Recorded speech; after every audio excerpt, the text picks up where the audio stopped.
camera screen every now and then.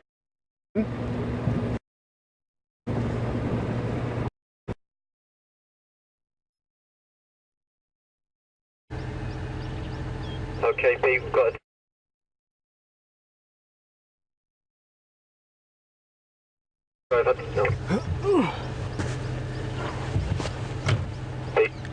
straight away, mate, we've lost Copy. Copy. You're good to go if you're ready? mate, sorry you're live, I had to cut to you. Alright.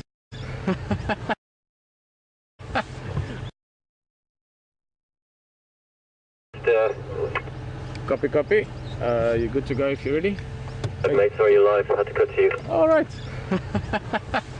Morning everyone, and yeah, quick back here on the Zanele. I'm on a different vehicle this morning, and we are actually, let me show you where we are,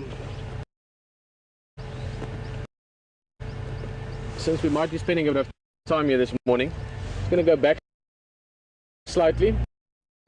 This is our, I'm calling it the bush tent. It's got a few different nicknames. That's our bush shelter. I'm actually just looking how it held up last night from the rain. And that's also a fireplace and a place to sit. And if this drizzle gets any heavier, which it actually is doing at the moment, so let's just use this for now.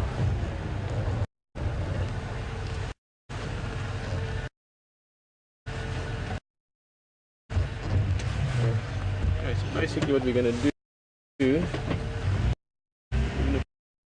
pull in here enough to keep everything quite dry. It's not raining heavily, and this isn't going to turn into a big downpour this morning, maybe later today, but for now we're good. So let's check on tin on the back. Jason, you under the roof, the camera's under, the whole vehicle's under, so this is just a little hiding place, if you want, from the rain.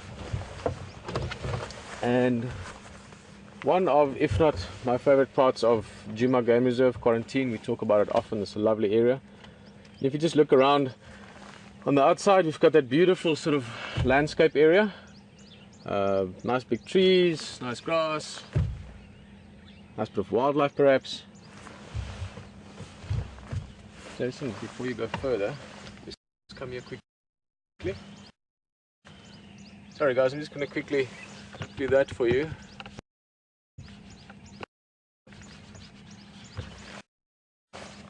Yeah, there you go. Let's have a look around.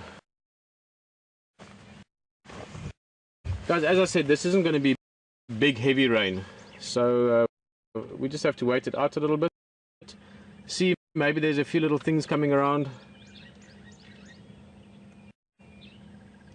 And the view that we're getting there on the horizon, if you look further, sort of right to the distance, that's not that far away, but probably about 2 kilometers or so to the eastern horizon. And it's looking like it's thinning a little bit, as in the clouds. At the moment you can see that it is drizzling there as well. So we can have these waves of, call it light rain.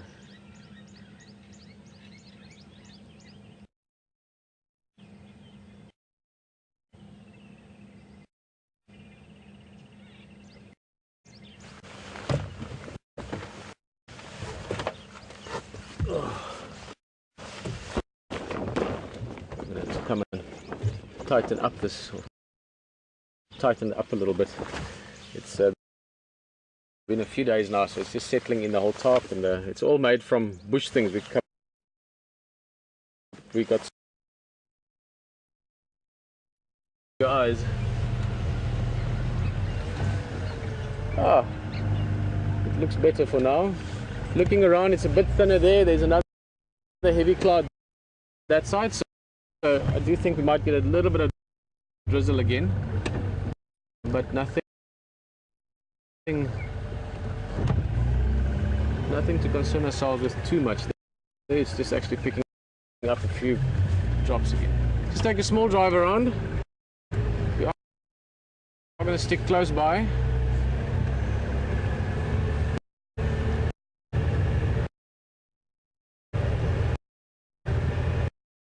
A small drive. I thought it'll be like a short drive, and same kind of idea.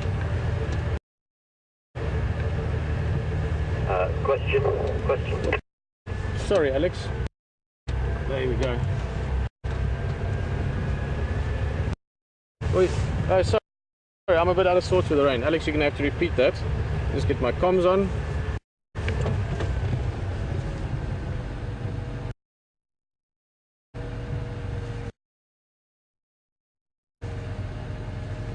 All right. Now I can hear.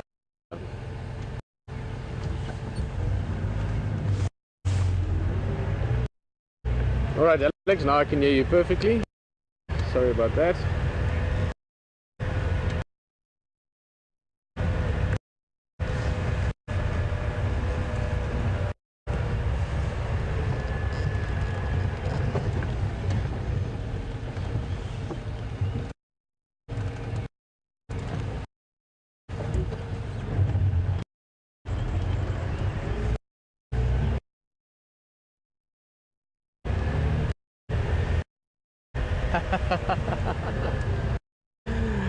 Guys, that's great.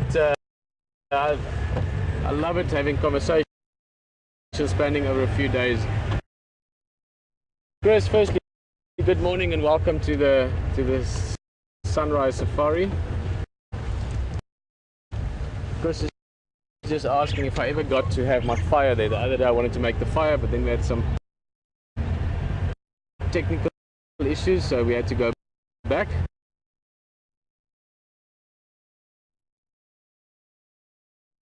What it is, because we're going to sit around the fire, Hayden and myself, chat a little bit about what we've seen there in the afternoon, probably reminisce a little bit, you know, about what we've seen in the last few weeks.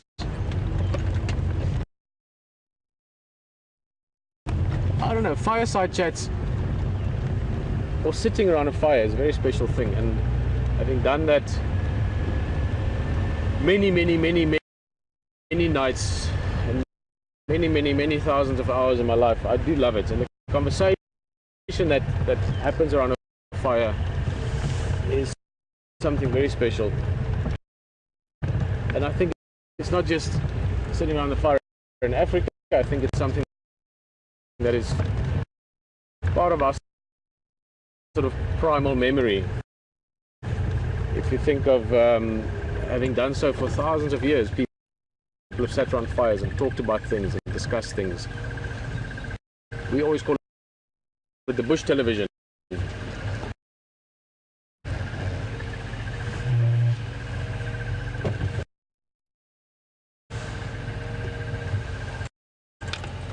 Oh, you know what? And I so nearly grabbed my kettle this morning.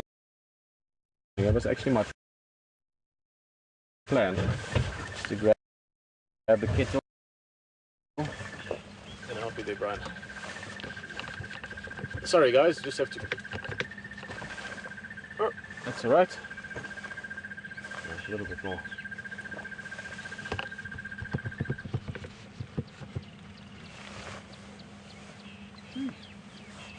Almost there.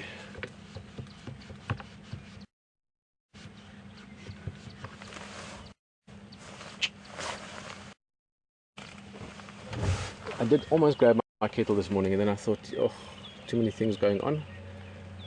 Now I'm sorry about it, because this is soft enough rain that you could actually make a fire and make some coffee.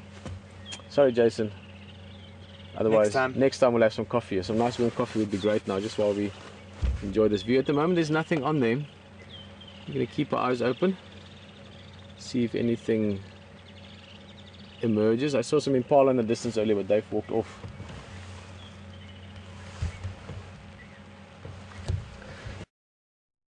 So if there's any questions or anything you're curious about, I mean, questions about animals, but maybe you're a bit more curious about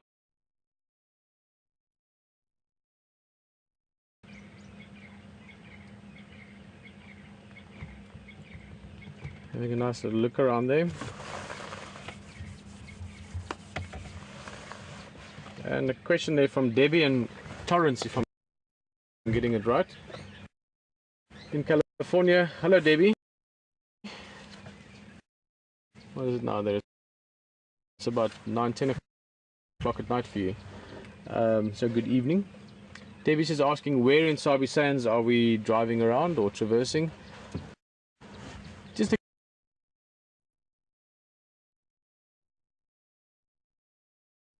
good night for you.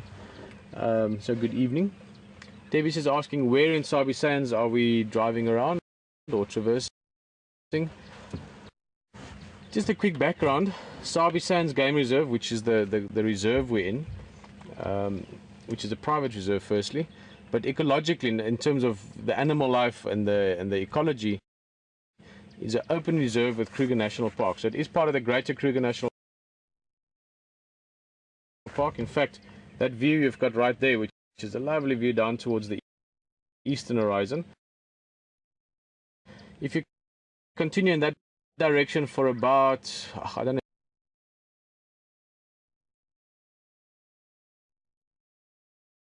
the exact distance, but probably about 4 kilometers or something like that, then you actually get to the Kruger boundary, which is just a little road. I mean, it's all open. So we are in a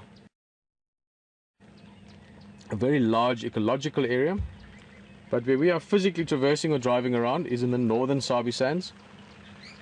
The Sabi Sand Game Reserve is called so because of 2 rivers. You've got the Sabi River, which is quite a big river. It's one of the big rivers going down to, well, all the way to the ocean. The Sabi River is running on the southern boundary of the reserve, and then the Sand River cuts through, not quite halfway, it's a little bit north of halfway through the reserve. So if you imagine that to be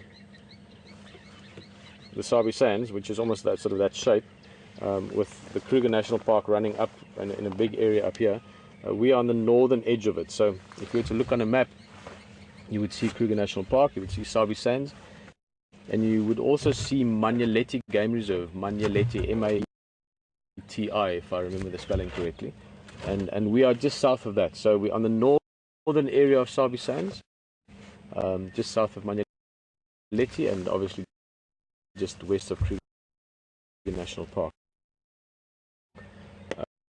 We traverse 2 areas or 2 pieces of land.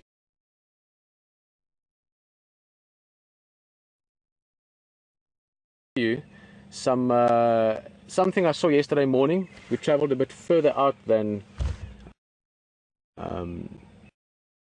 what we could in terms of where we can traverse.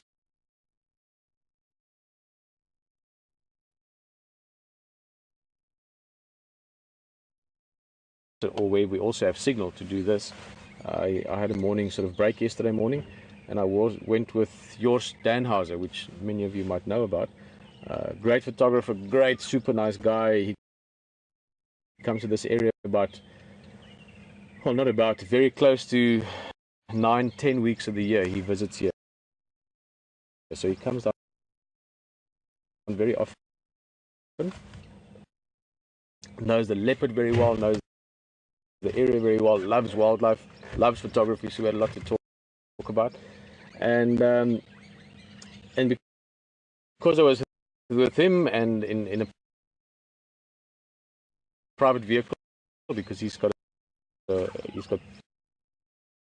parts of a lodge basically, we could drive further afield. So I saw some things yesterday that I know many of you would like to. So I'm going to begin this morning. Yeah, those pictures this morning, come back in here.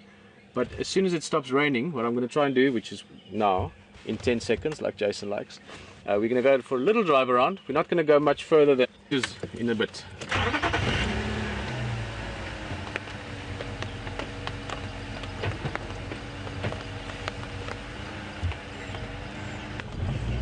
Let's take a short little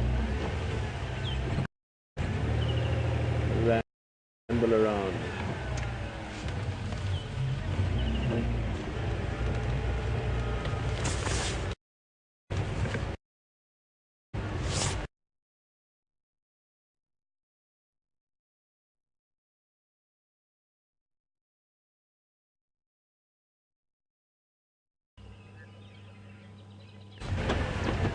rain. I mean, rain is quite a strong word for this. It's not rain as much as it is. You get closer to them first.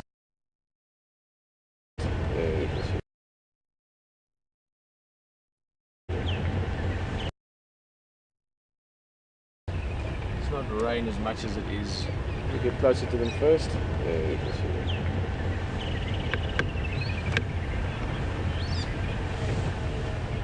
Paula.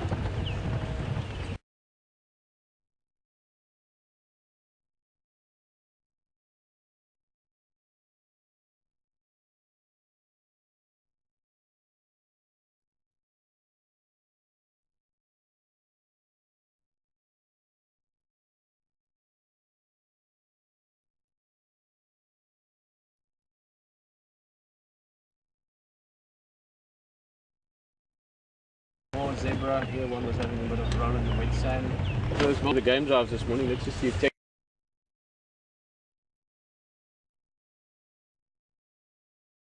back out again. We had to rush back to seek shelter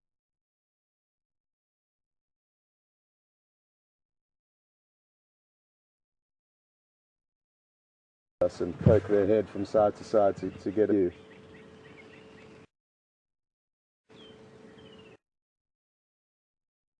And into more substantial rain, and hope they back at us and poke their head from side to side to get a view. And I forget the name of a viewer, but a viewer did ask the other day why we haven't seen a greenish sheen when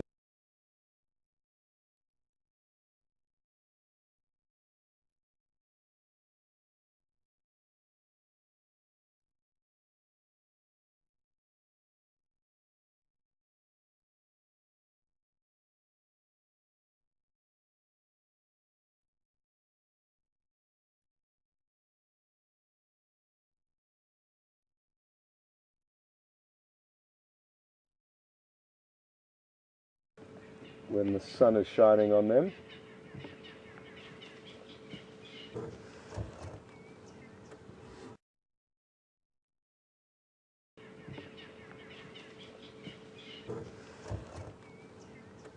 This one's really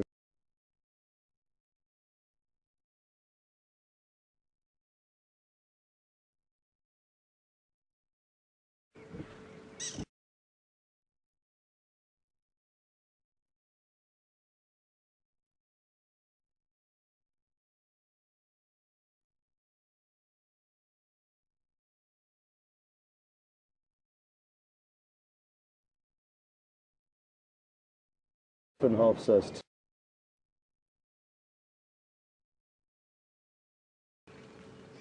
know on them, but as the months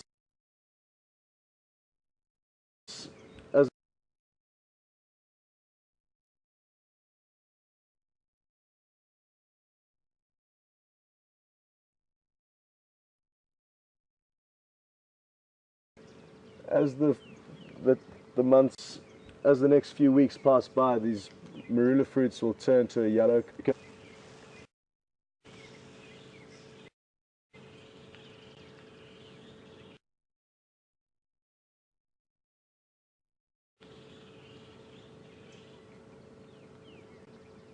Incredible how nimble they are over all these thin little branches.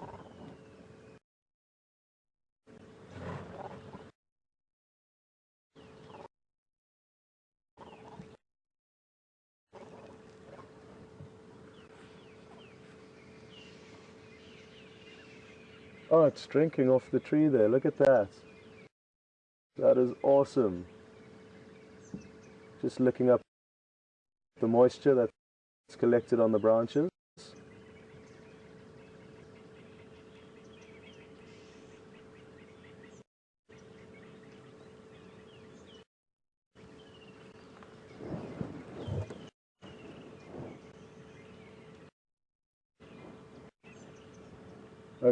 Okay, they have all disappeared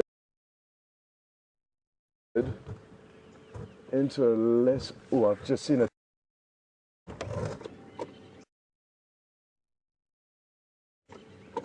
I've just seen a tiny baby that I would like to try and get in position for Brian to film.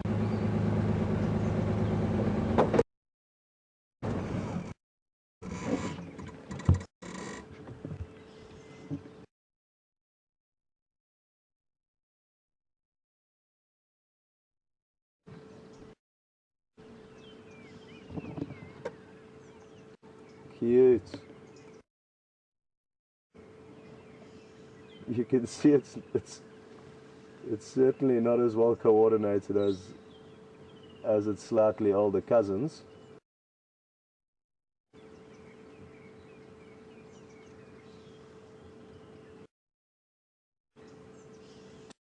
To hazard a guess, I'd say it's possibly 2 weeks old, but again, that is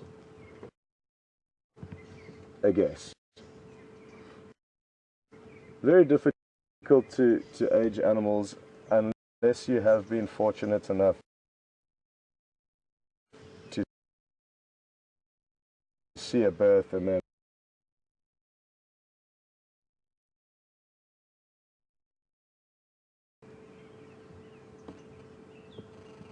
I'm gonna ask Brian just to try and pan behind us. There's 2 woodlands kingfishers. I know Hayden's been desperately trying to. I just need to move forward a little bit. I know Hayden's desperately trying to show you guys them, but they tend to fly off.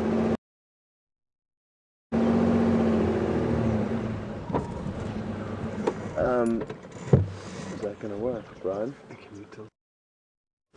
Okay.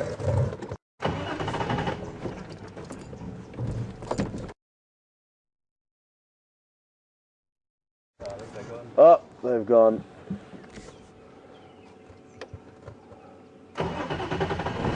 Okay, so the woodlands kingfishers have flown off, as they've been doing with Hayden whenever he tries to capture them. We will get them though, not to worry. Just seems like we've got a really potential cute shot of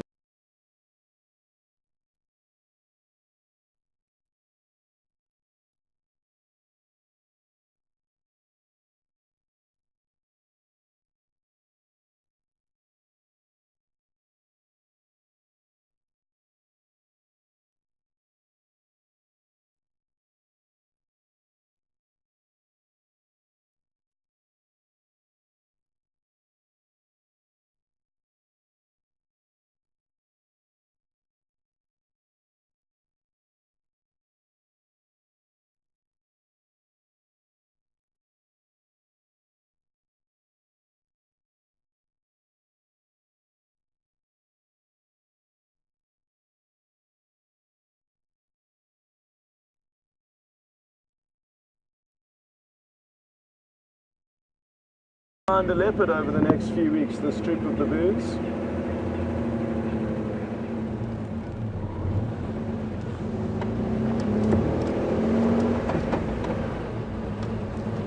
Well done, Brian. That was not an easy job following them through the canopy. Thanks, dude.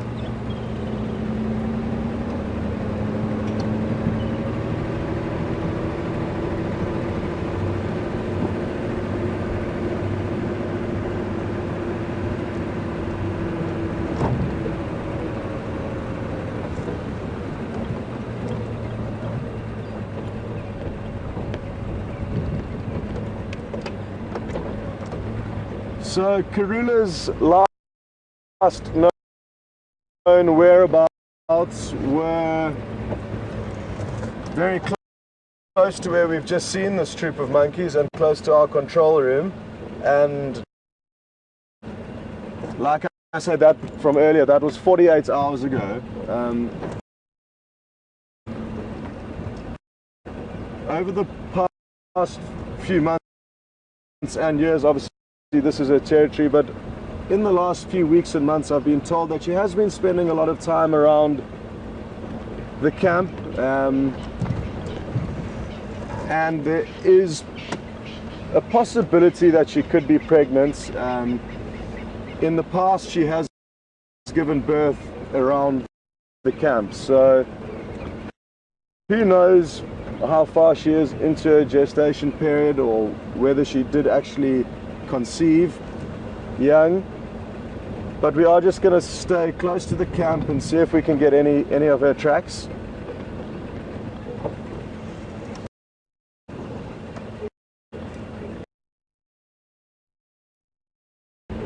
Questions just come through from Sibby Fish on Twitter. Good morning, Sibby. Sibby's question was, are the marula fruits edible to humans? And the answer to that is yes. They are delicious. The fruits, like I said, we need to wait for them to go yellow and drop down from the tree. And basically they've got about half a centimeter worth of a really sweet fruit, depending on the tree. Some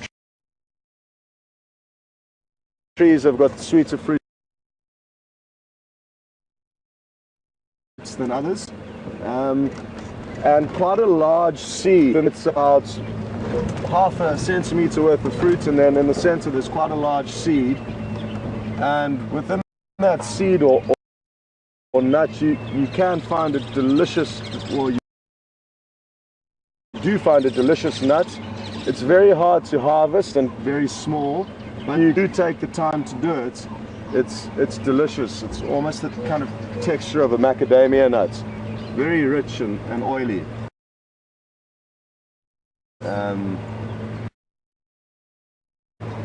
The squirrels are very good at getting those nuts out, but also the marula fruits. And I'm not sure if you've heard of the liqueur called amarula. That is made from the fruits of the marula tree, and it is it can be drunk on ice or with coffee, and you can drink coffee in the morning. So there's a bit of a loophole there. You could have a sneaky amarula with coffee in the morning. But don't out here on safari. I hope that answers your question. Thanks, Sibby. That was a good one.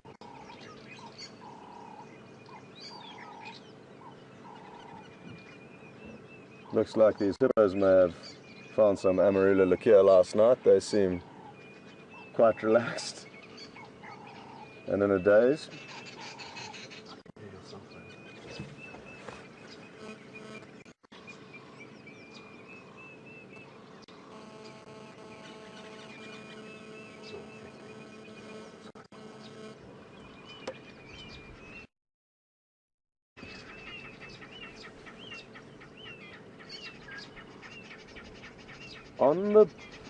On the fringe of the water,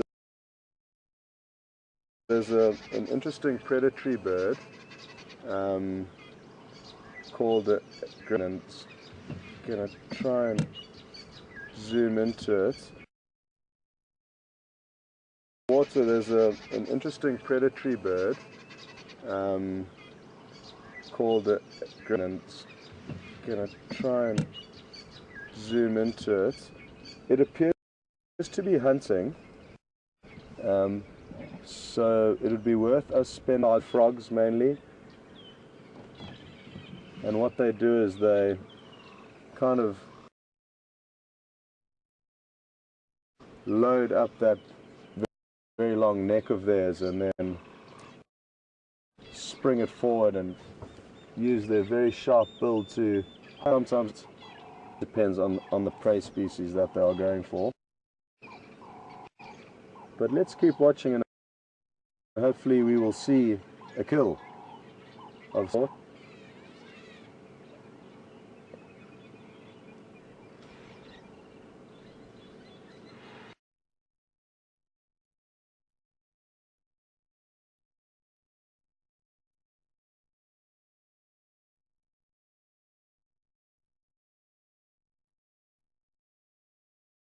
Not sure how it actually manages to see what they use their feet to kind of feel what could be just below the surface, and then maybe they just strike in the general direction of whatever they may have disrupted by moving their feet. But as you can see at the moment, it hasn't moved its feet for a while, yet it seems to be flying away. Beautiful.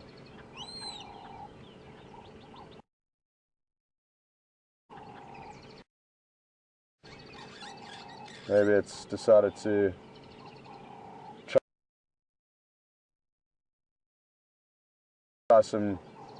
a new hunting ground. Just in front of it is a blacksmith lapwing. Very pretty bird. Hopefully they'll do their call for us while we wait here. They often do it when they get disrupted or a predator comes along. They make a noise similar to that of a blacksmith working on an anvil, hence their name.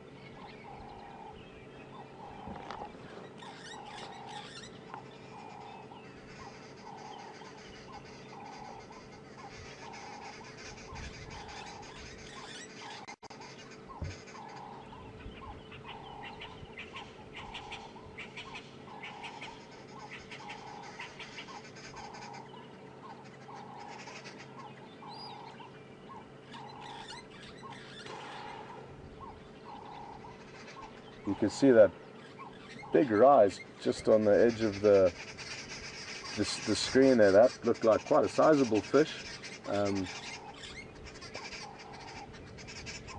Who knows, possibly the heron is in luck and we'll catch a big one. The fish that we are most likely to find in this dam would be catfish, also known as barbel.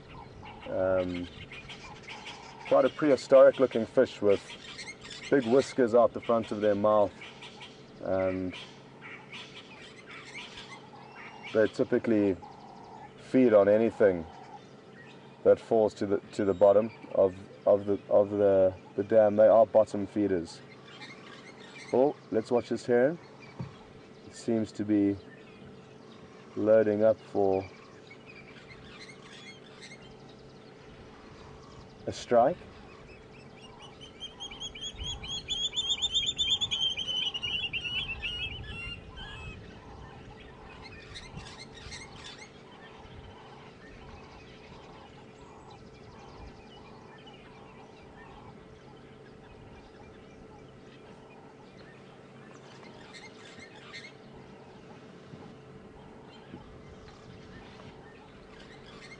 I think it certainly is worth us spending time with this bird in order to try to see it in action.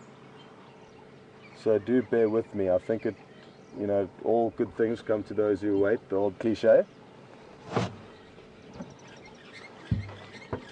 The last time I saw a bird make a kill was when I was in Tanzania 2 years ago.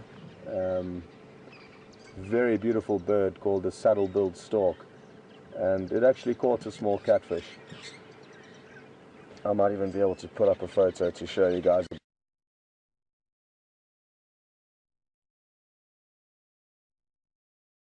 It would be great to actually see this heron succeed in its morning hunt.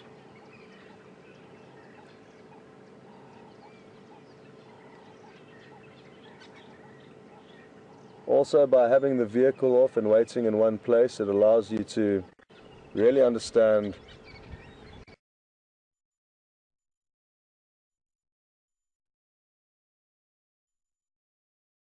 a leopard or a lion was to be seen now, we would hear alarm.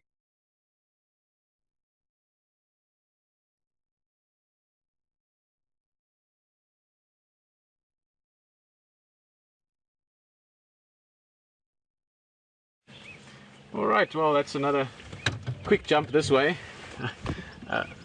We are back under the roof. Give me a second here, sorry, this happened a bit suddenly.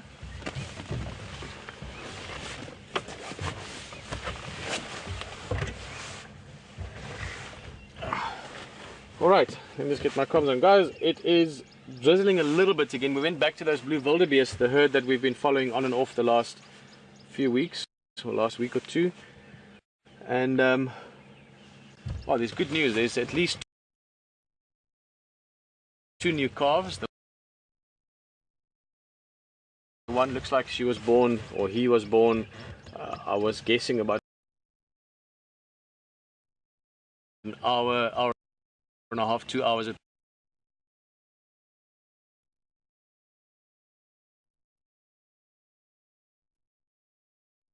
go. It was still quite wet. It was already walking around. Mother had dried it off a little bit. It was suckling, so the wildebeest herd is growing. And I just want to see, as soon as the rain stops, I do want to go for a little amble again. You could hear some squirrel alarm calls. Those little great alarm systems in the bush. Squirrels very often help you find things, so do you want to go check that out. Fantastic monkeys, of course. I'm sure you enjoyed that, and I'm sure Scott enjoyed it as well. And monkeys, monkey babies, all animal babies are quite cute. Monkey babies, obviously, I think we relate to a bit more. Yeah, nice to have a bit of wildlife around. Guys, I did promise you some pictures, so just while we wait for this weather to clear, I'm going to show you 1 or 2 quickly. It's not going to be much because I think we're going to have another window to go out soon. And I do want to practice this a bit for if we're going to do more of it in the rain. So, let's try it like that.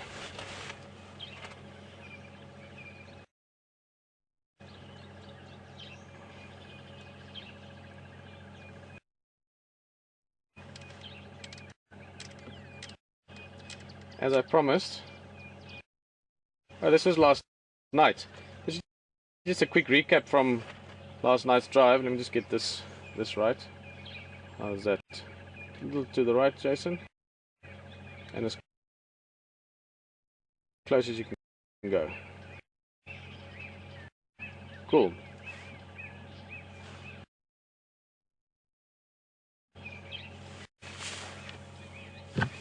Alright, so last night we were very, very lucky that we found the hyena den again, or a new den, and it looks like they've...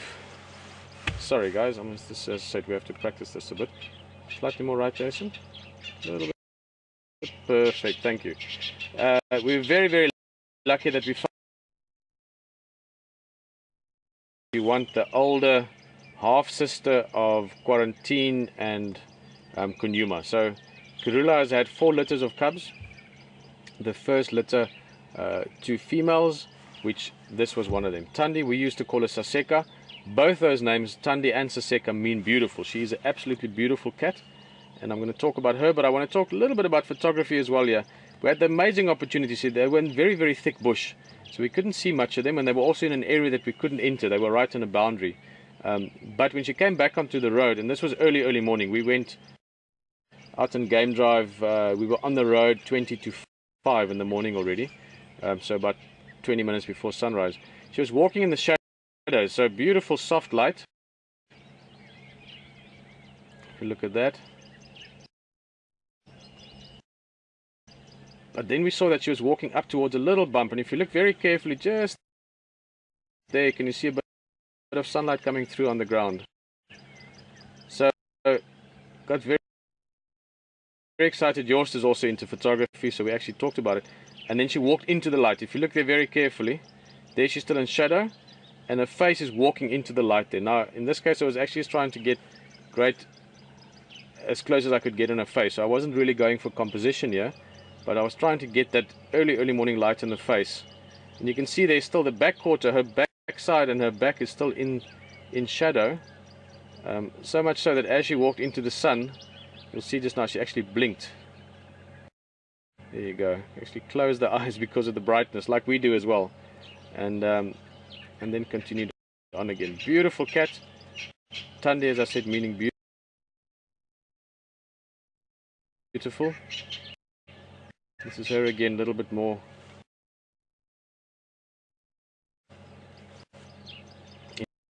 into the shadows.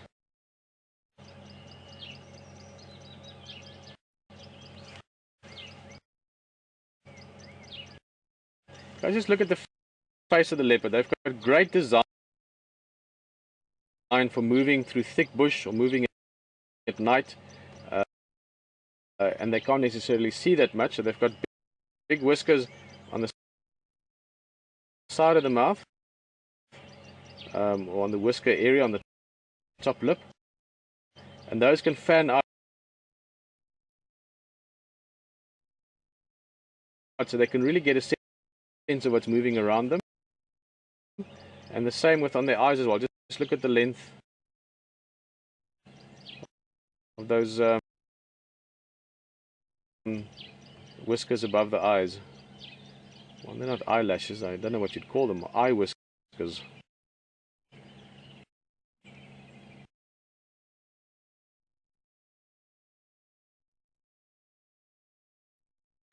And the great-granddaughters of Safari, female that's now passed away a few years ago already.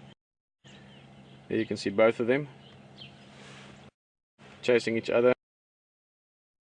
One, there's the other one up there in the tree.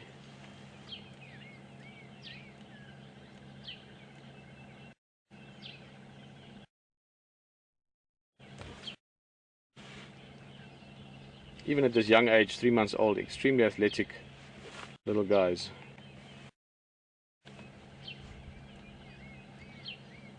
Oh, and then we found some lions. But for now, there's Texan. Hey, Texan. Yeah.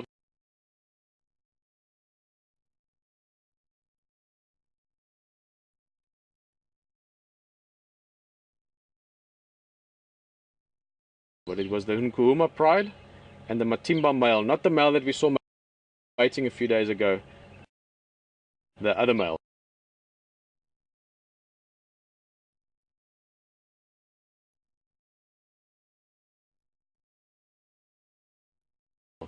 And I took some amazing pictures, probably one of my favorite lion pictures ever of this guy. But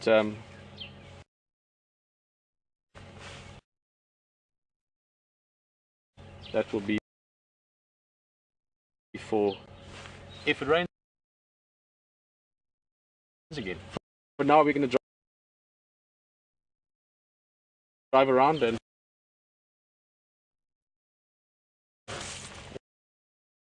see what we can find.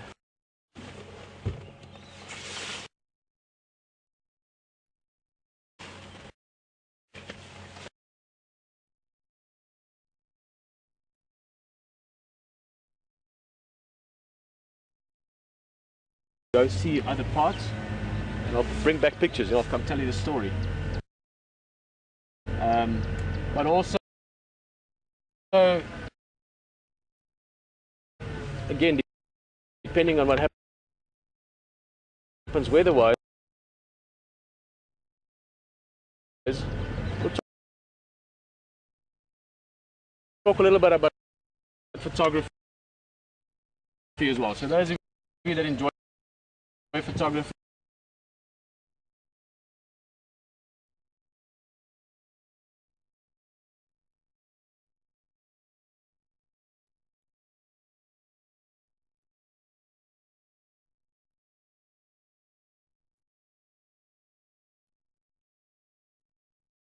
what we're going to look at, they are just there.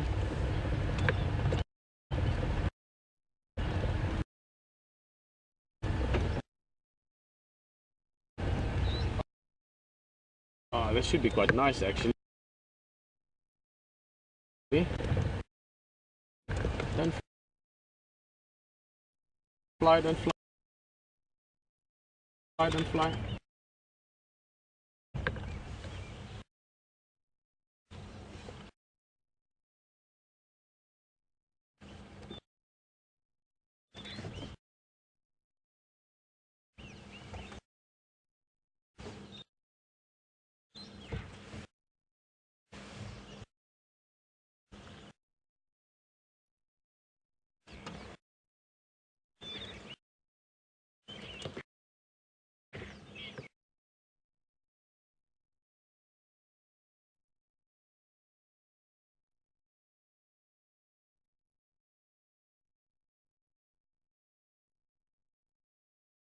time. So let us know where you are, and you can ask any questions. Obviously Miss Billings will lead the class in that. It is also nice if it's from a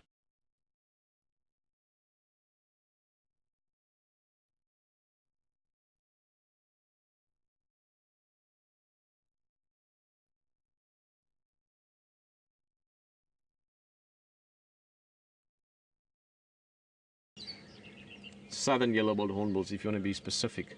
But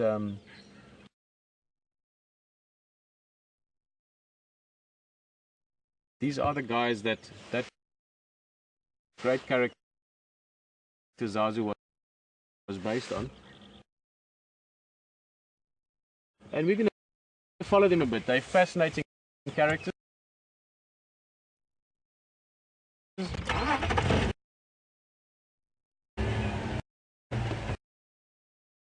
Which is why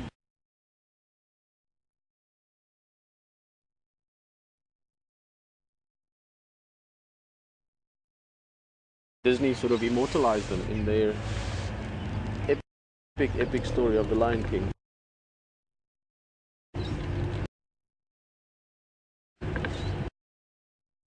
They are really cool birds. They can become very used to people, so around camps and places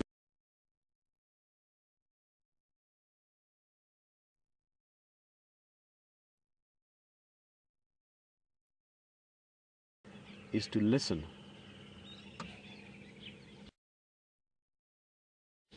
In fact, a great way to do many things in life is to listen.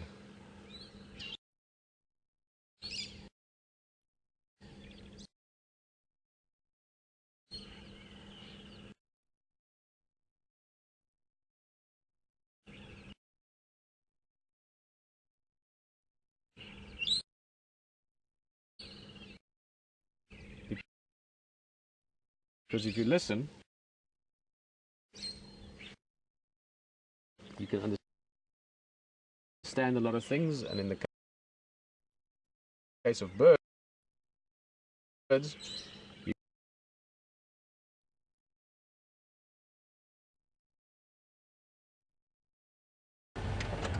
hours old.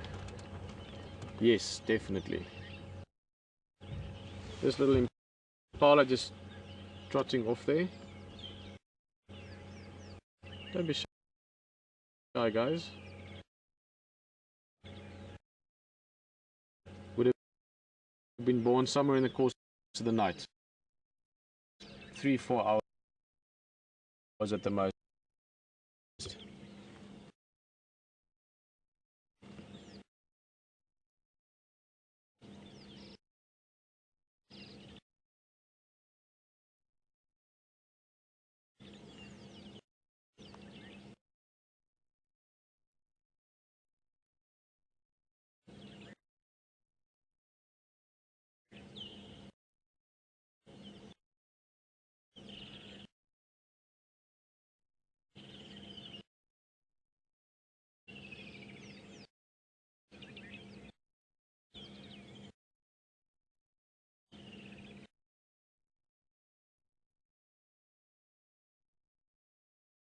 It's really awesome. I must also say it's nice to talk to a group of teachers together, because being from Kentucky,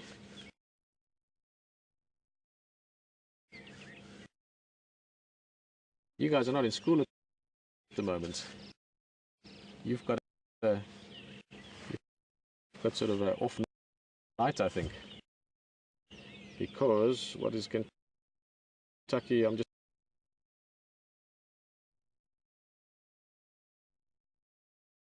trying to do the math here.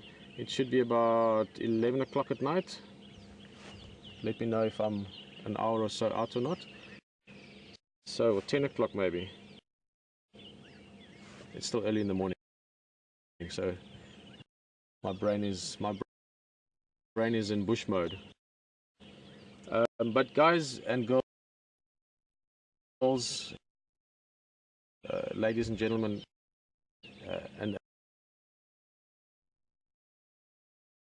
and this goes for everyone, to get questions, and this is not just teachers or not just from any, to get questions is fantastic, and to get questions about surnames are fine because it's Mr. and Mrs. Smith kind of thing, or first names. I always like first names. All the years that I guided, my name's Peter, and your name's John or Mary. It is a first name basis out in Safari, except if it is in the classroom.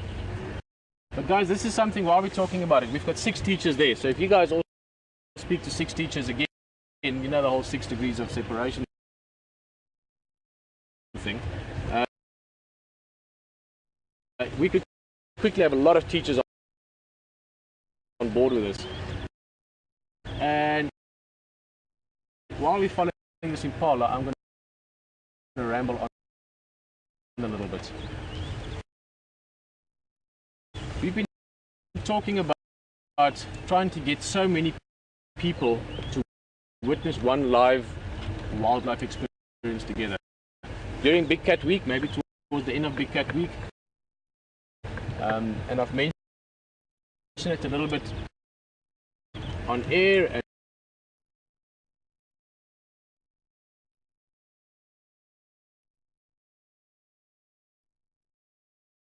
we'll share a moment. Schools would be great because there's a lot of schools, and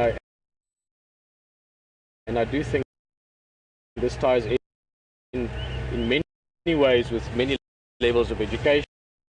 It teaches kids about Africa and wildlife, but also about the fact that the world is becoming a small place. We can sit here and I can say, hello Mrs. Billings, how are you? And hello to the other teachers. I can go, hello Chris, and ask your question relating to a few days ago, like we did earlier. And that's just, I keep shaking my head about it in wonder now and again. I've done this for quite a while now. This is so cool to be able to do this, and not just to be live in Africa and you guys going along, but the fact that you can ask questions and the fact that you can draw people in. I've had some amazing experiences with classrooms joining on Game Drive, and that communication, you can feel how people are in the same moment. Me and the kids and you and everyone else is in the same space, and that's amazing. It really is.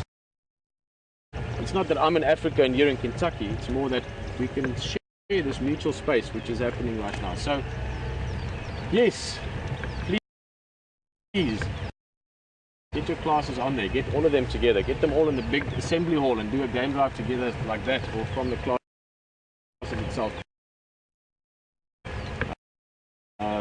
It is a lot of fun. Get the kids to get into it, get interactive about it, ask the questions, and even maybe between different classes here and be serious in. It's a beautiful place with so much excitement going on around us and so much life and all these beautiful things to experience and share with people. So go wild. Make plans, get classes together, ask questions.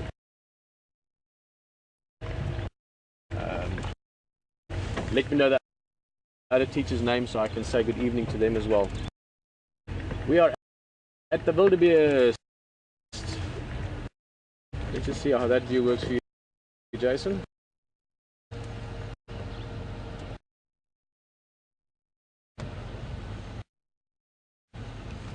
I'm just going to get to level. There we go. Lovely scene, nice big trees.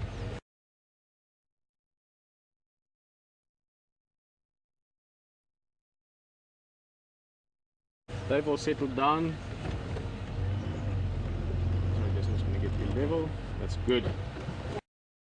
All right.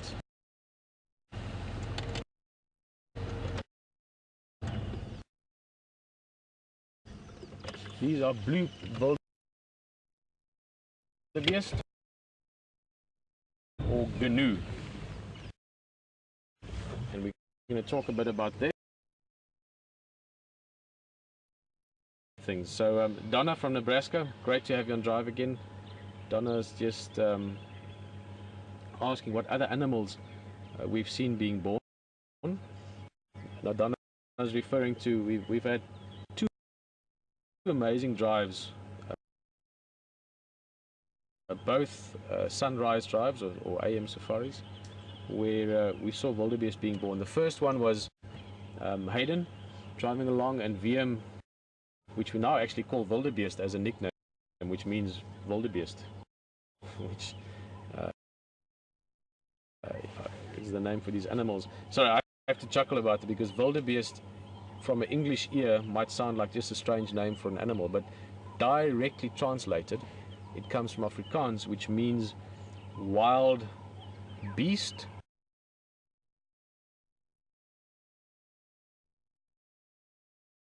or more correctly actually wild cow if you translate it. So it is a bit of a funny name for me when I think about it that way around. But anyway, H&M saw this, it took quite a while. The female gave birth. It was, as far as we know, we don't know it for a fact, but we did search on the internet quite extensively. It's the first live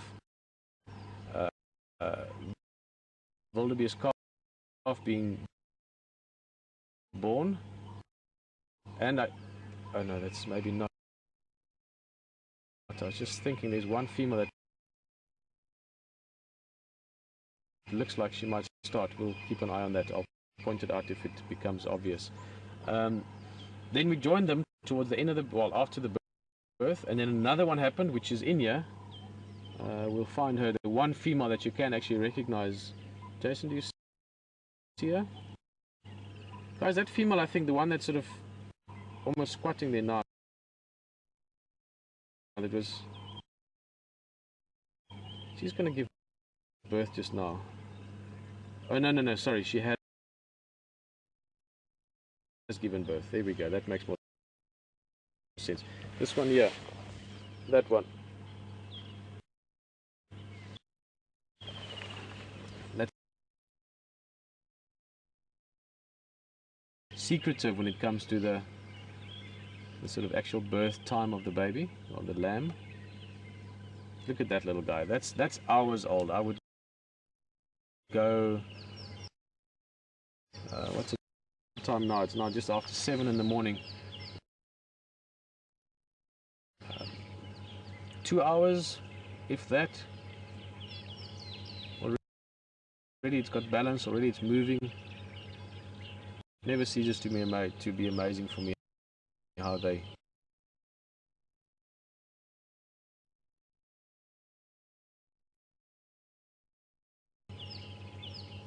how quickly they can be up and running. Of course, there's good evolutionary reason for it.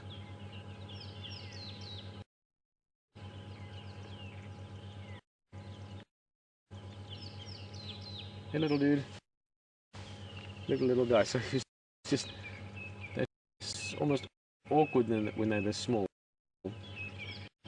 Hey, it's there behind the tree. Behind the tree, Jason. It's going to pop out just now. There we go. Look at that. That's 1 or 2 hours old.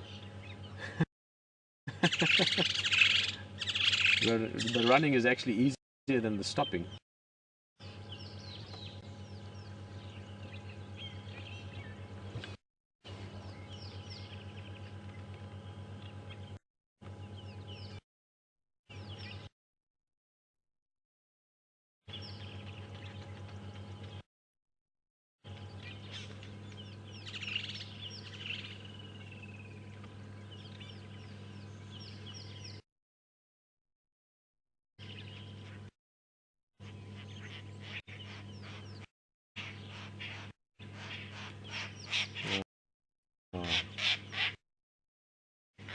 Happy to be alive. There's the female that we spoke about with the funny horn. You see the one at the calf now?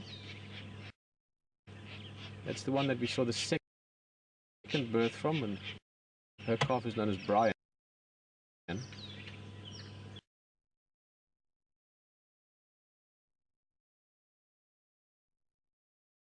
Little grimace. And that's the show just asking what that was. It's called Flemen, and you know, quite often you get these pictures of sort of horses and it looks like they're grinning. That's often when they're doing Flemen as well, and many mammals have what's called a Jacobson's organ, and it's a little organ or like a gland almost, if you want. Gland is not the right explanation, but that's maybe explains it a bit better. In the sinus cavity area, so in the back of the nasal cavity,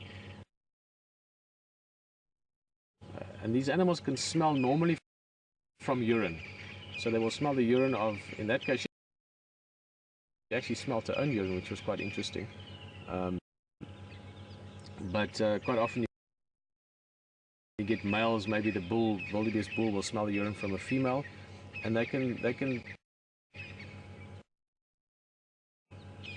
this is a layman's explanation of it, but they can smell or sense or taste. It's sort of like smelling and tasting, if you want to mix the two.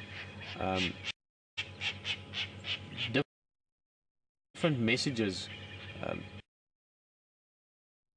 in that, so they can smell. This female that I'm sniffing the urine from is in estrus, so she's at a very good stage to mate with, because the chance for her actually to conceive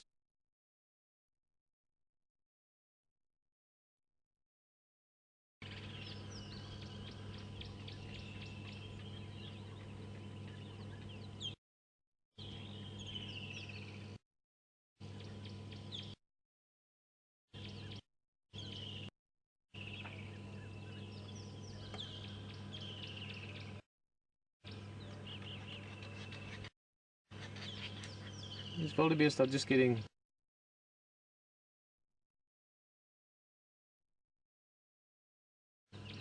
sort of into their day a little bit.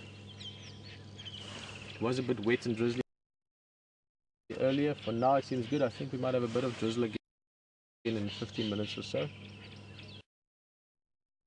But these guys have to feed as well. There's lots of young ones now. I didn't actually count this morning, but 1, 2, 3, 4, 5, 6 or 7 at a quick count.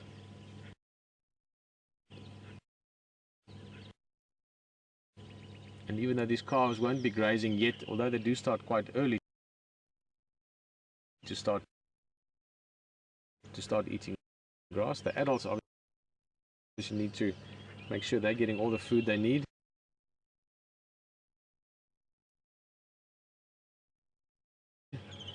Because they need to produce milk for these youngsters.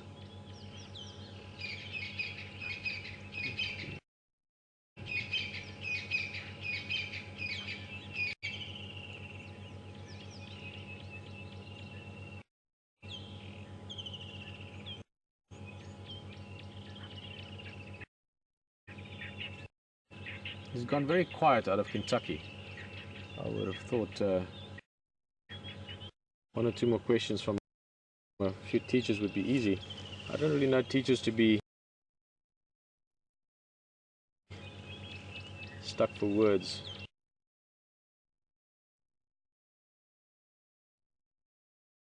Some hornbills again. Maybe the dwarf mongoose. They live around this area as well. That one group that we've watched a few times.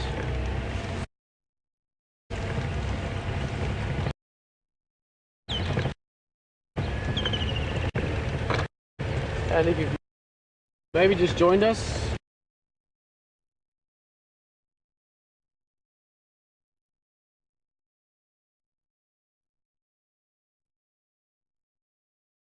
so we're just chatting, looking at a bit of the sort of interesting things around close to our bush camp, bush tent. And you can ask questions as well. We've been talking about the question aspect. You can email questions to questions@wildearth.tv, or you can tweet using hashtag Safari Live. I just spotted a little feather. I just want to pick that up quickly, and I'll come show you.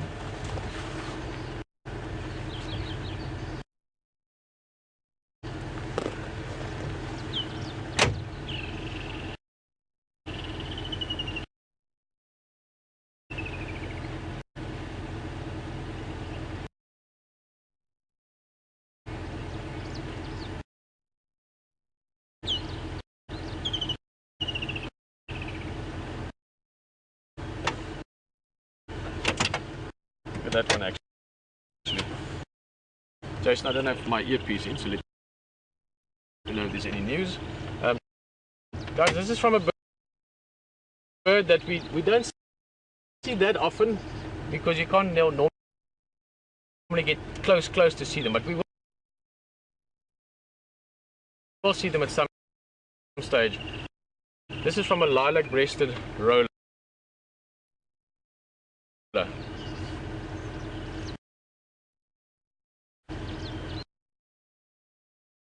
You hold it like that for you, Jason. I'll try and hold it still.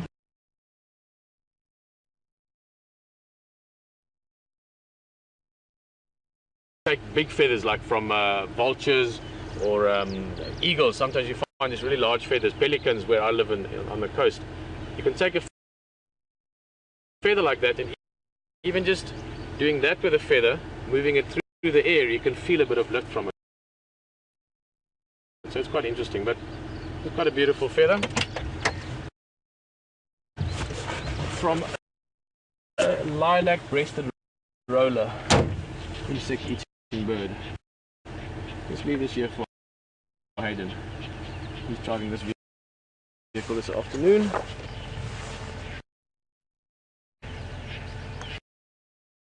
In fact, those are. Let's try and see them.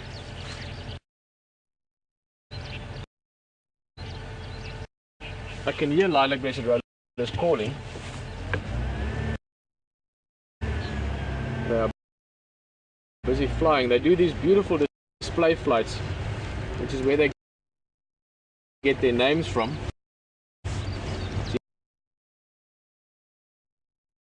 You get a few different species of roller, and they all have this characteristic when they do territorial displays. So one male trying to intimidate another male, or quite often one male trying to impress a female. They do these beautiful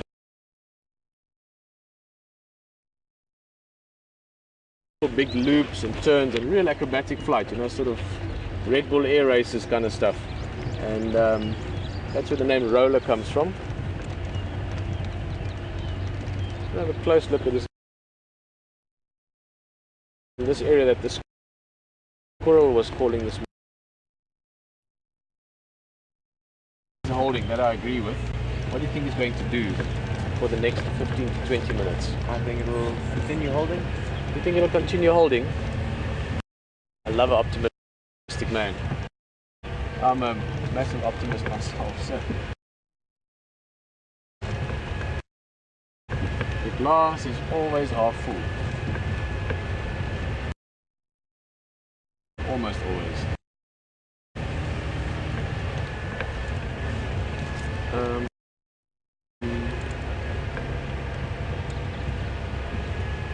I'm just tempted to maybe go a bit further afield.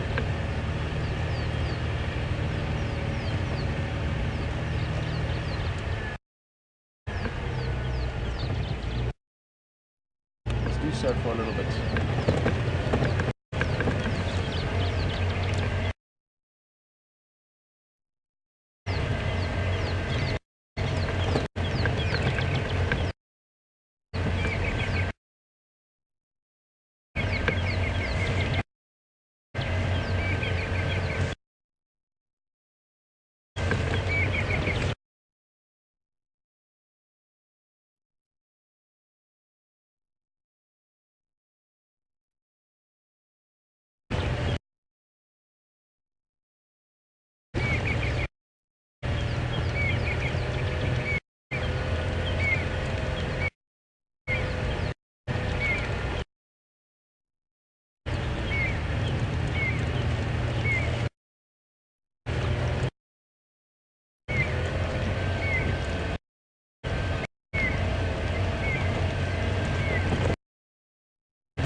why it's called a lilac-breasted roller.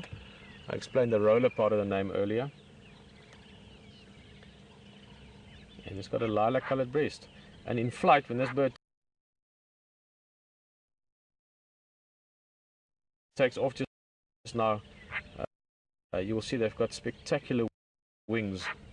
That feather that we're looking at is part of the secondary feather structure in the wings. So you get these beautiful turquoise going into darker blues like a royal and midnight blue, down to black wingtips. Fantastic in flight to see them as well. And they are insect eaters. You can see the long, quite sharp bill. And also if you look across the eye, sort of from the bill running over the eye in a straight line, there's a dark line. You get that with a lot of diurnal birds or diurnal hunting birds. In other words, your bee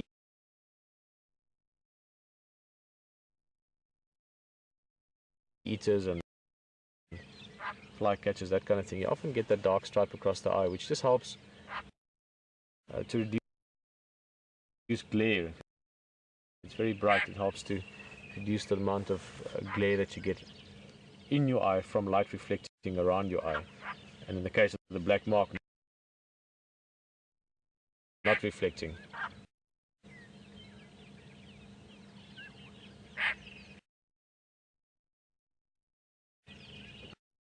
There we go. You see the blue flash as it took off.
Hello, Jennifer.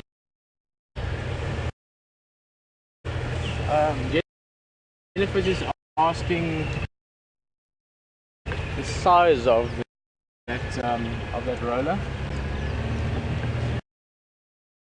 Just stop here quickly. Jennifer, I hope you're having a nice time in Toronto. And the roller is about, and birds are always tricky because you see a bird over there, and inevitably once you get close to it, so in other words, once you see it right close to you, it's always bigger than you think, almost always. The lilac-breasted roller, probably tail tip to the tip of the head, probably looking at about that size, so bigger than a hand. I would say the body is probably about the size of my hand, and then the tail would be about that much extra. So it's a relatively or it's a larger bird than you thought. Jennifer was saying she thought it's about sparrow size. It is substantial.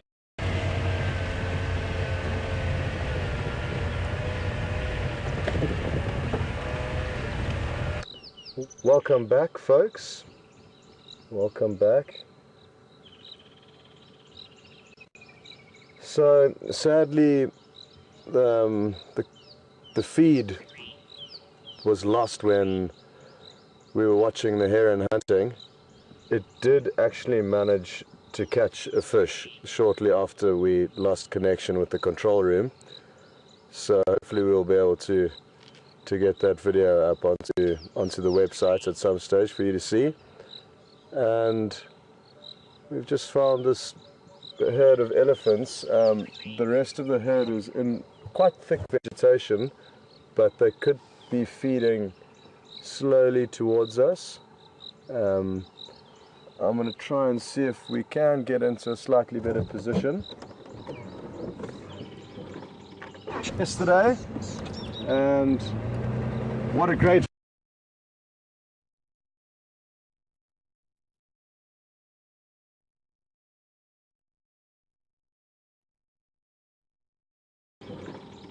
yesterday, and what a great find on his behalf. So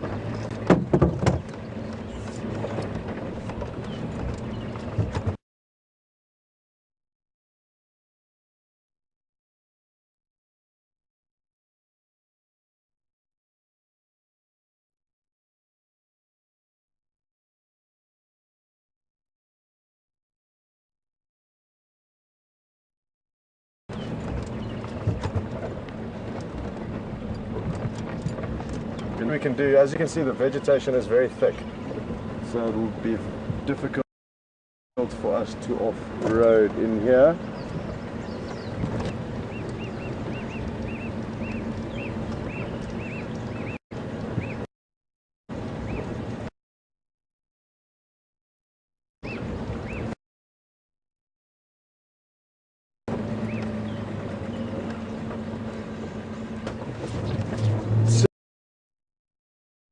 Searching thoroughly for any form of sign, tracks, listening to alarm calls, but no, it's always a toss-up between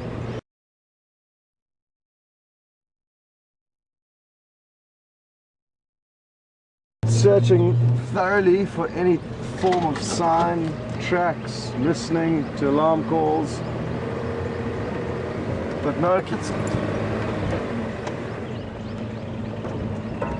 it's always a toss-up between moving slowly and searching intensely and making sure you find a common area to not miss any sign.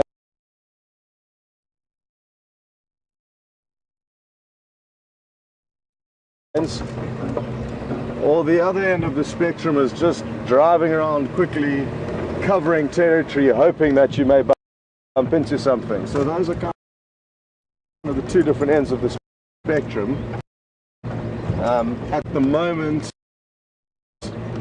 I would say we are on the slow, fine combing practice or style of searching. And potentially, as the time slips away from us, maybe when we've got an hour left or 45 minutes left, then we can potentially pick up the speed, try to cover more ground and see if we get lucky.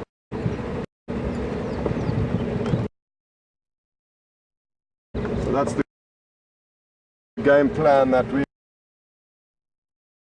are currently working off.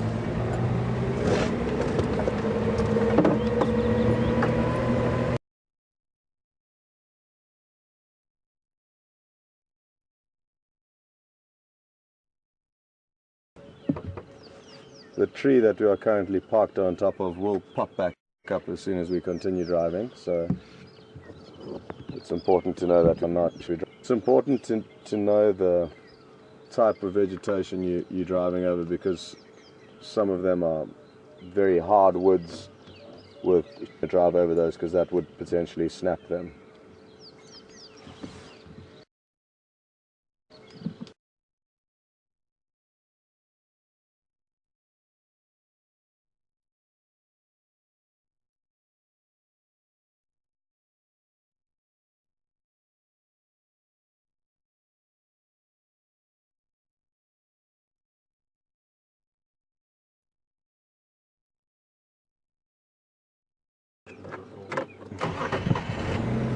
Okay, let's see if we can stick with them. There looks to be a few more ahead of one.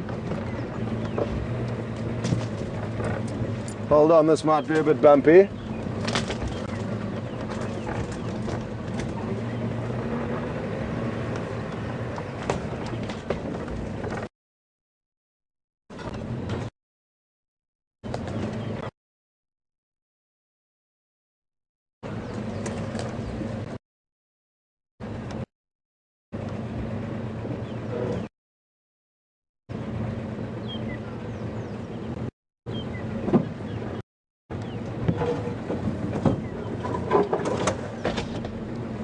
We're going to be able to get ahead of them, and hopefully they'll be able to feed onto us. They look like two young.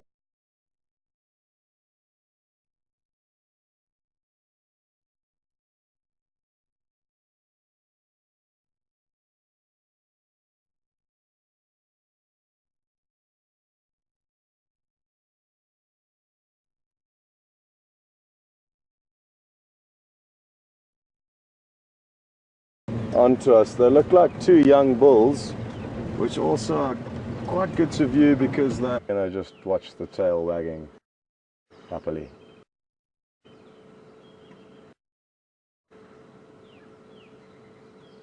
Quite an interesting, as solid a bush of hair as you'd think. It kind of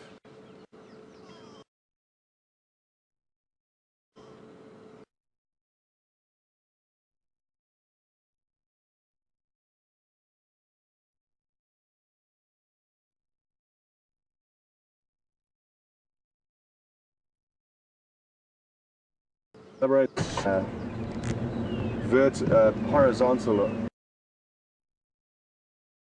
away from the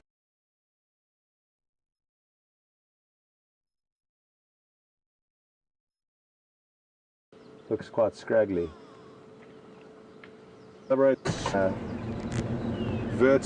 Horizontal away from their body and kind of slowly wiggle it from side to side.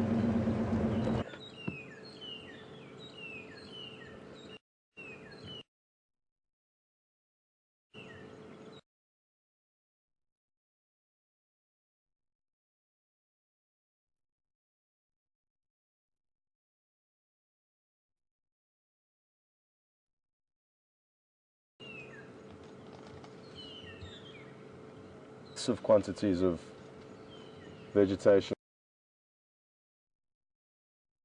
every day.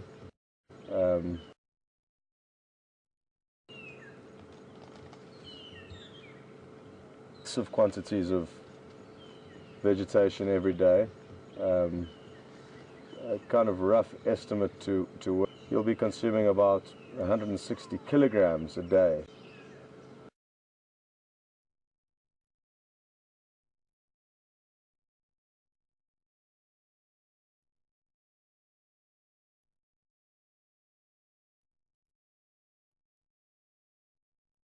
A day, which is one gigantic salad. And if it's a lot.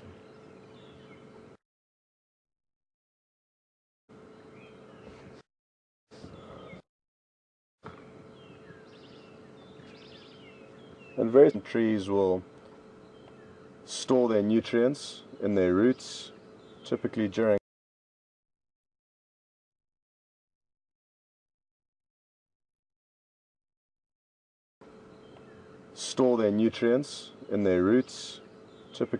our dry winters.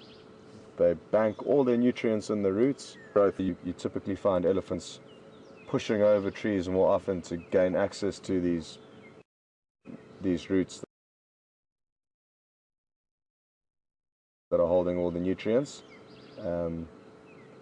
Again, they're all the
enjoy what Pete has in store for you.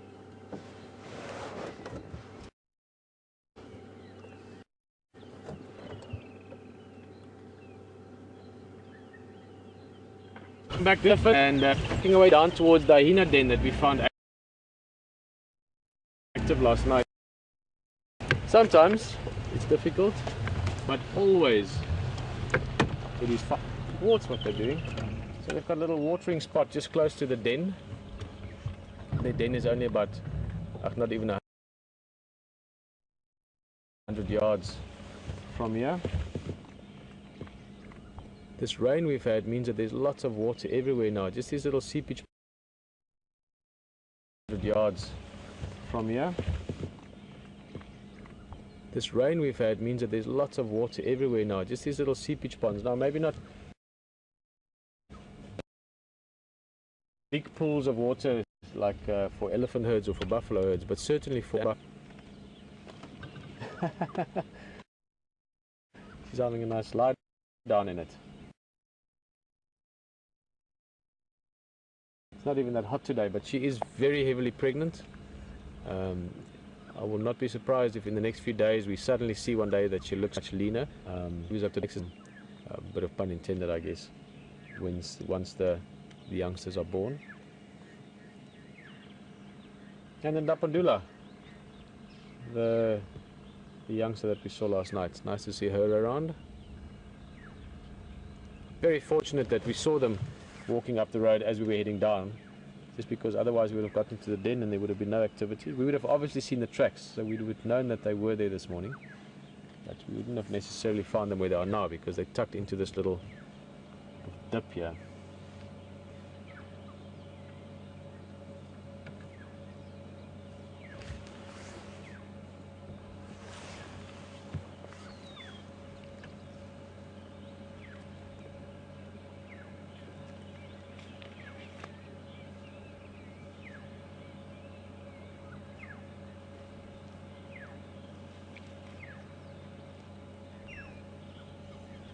Hello Josh, nice to hear from you again. Just asking, how do you distinguish between a male and female hyena? Josh, that's actually a great question, but not an easy answer, because hyenas the female also carries what looks like the male parts, so a pseudopenis or a mock penis if you want, and so from a visual point of view it's almost impossible to just tell the difference by looking at them. So you actually look more at behavior. The females tend to be, especially the alpha females, the mature females tend to be a bit bigger, but in terms of the clan dynamics, with hyena social structure, all females outrank all males. In other words, even the lowest ranking female in the pack or in the clan will outrank even the highest ranking male in the clan. And you do find that males also move around quite a bit more between groups and between areas, so you would do it more from a behavioral point of view than an actual sort of physical look, if you want. Hey little guy, just going to see if he comes back towards his mum. If not, then we'll move. But I use little guy very openly. I mean, it's as far as I can tell. Well, I'm convinced that she is a girl, the youngster. Again, that's from behavior, having seen a few interactions with other adult hyenas, and certainly with the male hyena before.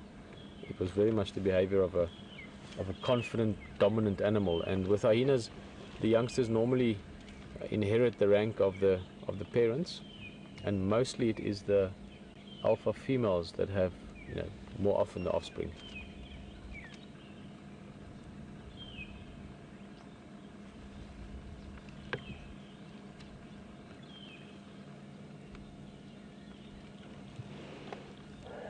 Coming to have a look at us.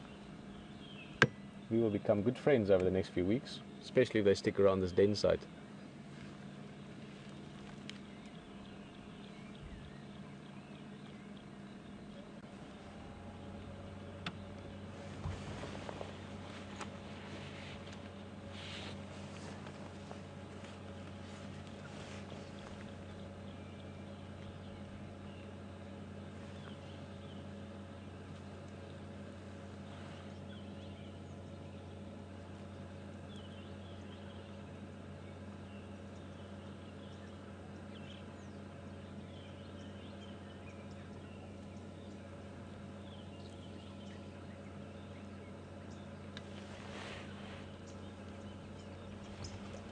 All the things in the world to explore. That's a great thing with young animals, including young humans, is there's so much curiosity about life and all the things around you in the environment.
Morning, Jen.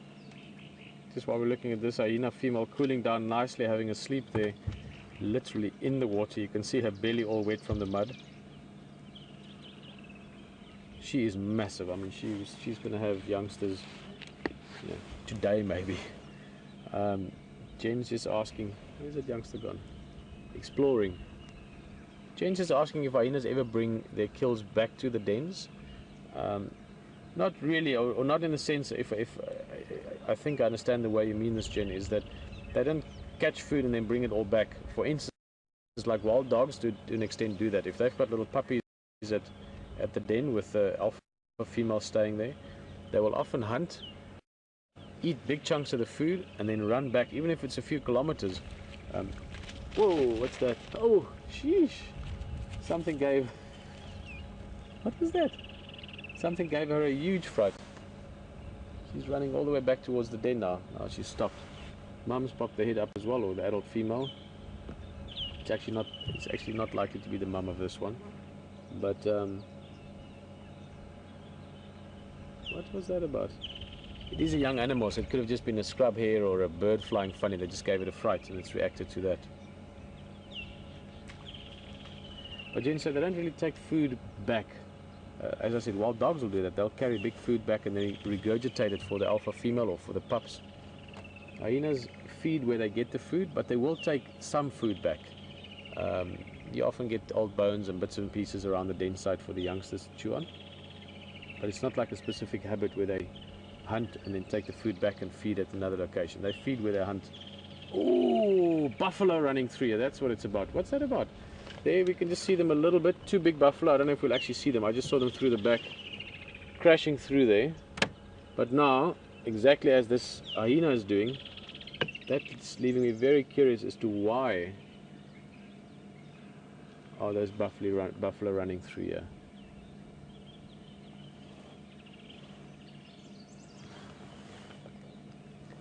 I've lost visual now of the youngster in Dapundula. She's headed, I think, all the way back to the den. Great, that instinct as well. As soon as there was any sort of concern or threat, straight away back to the den.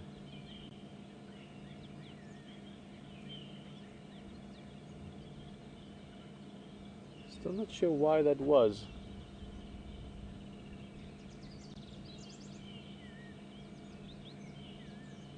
Now, it could just have been some behavior from those buffalo, that's maybe one chased another one or something strange like that. Could be from predators, although they were just running away. Typically, you know, buffalo, if they do see predators, they will run away a little bit, but then they'll keep an eye on them rather to know where they are. She's really looking though, really looking. Let's move a little bit, maybe we can get a better view. We're sort of behind the bushes here. Jason, you sitting good? She's also heading back to the den, looking back over her shoulder, going right past the vehicle. I mean, she almost brushed the back end there with her shoulder. There she goes, moving quite fast with a hugely pregnant belly. You can see the mammary glands also swollen at the back. She's not suckling yet, so she doesn't have the pups yet, but soon. Let's see what this is about. I've got a feeling we might have something else in the air. Not in the air, around here I mean. You know what I mean.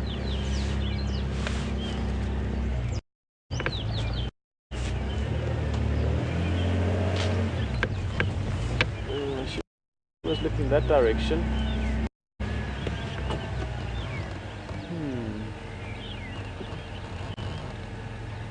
We can have a quick little drive around and then we'll go back to the den. They're going back to the den, so we should find them again. Let's go see if we can see anything this side. Jason, can I swing to the left there in the back? How's that? What's there? A stump, a small one or a big one? An avoidable one. Okay, cool.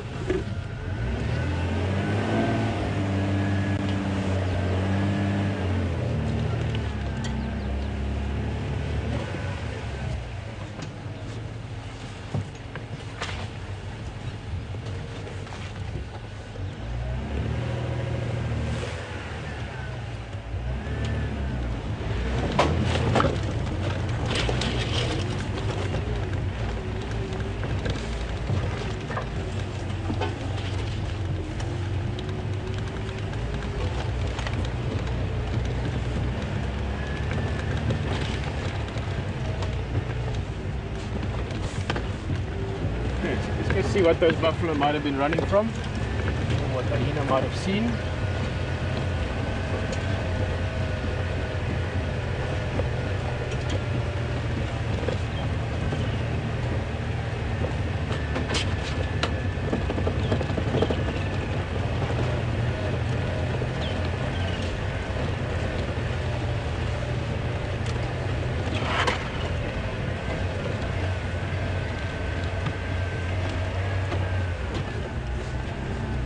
Nothing yet.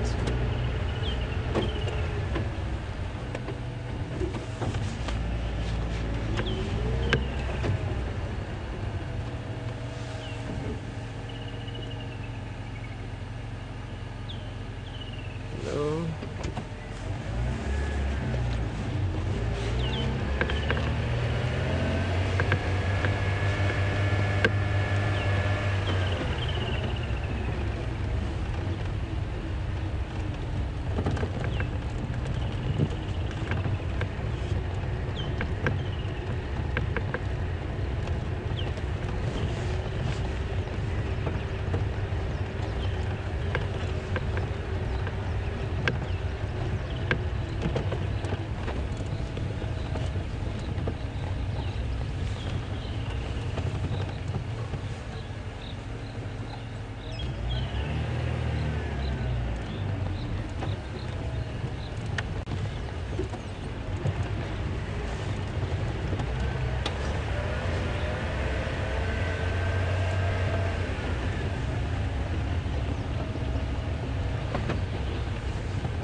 What it could have been.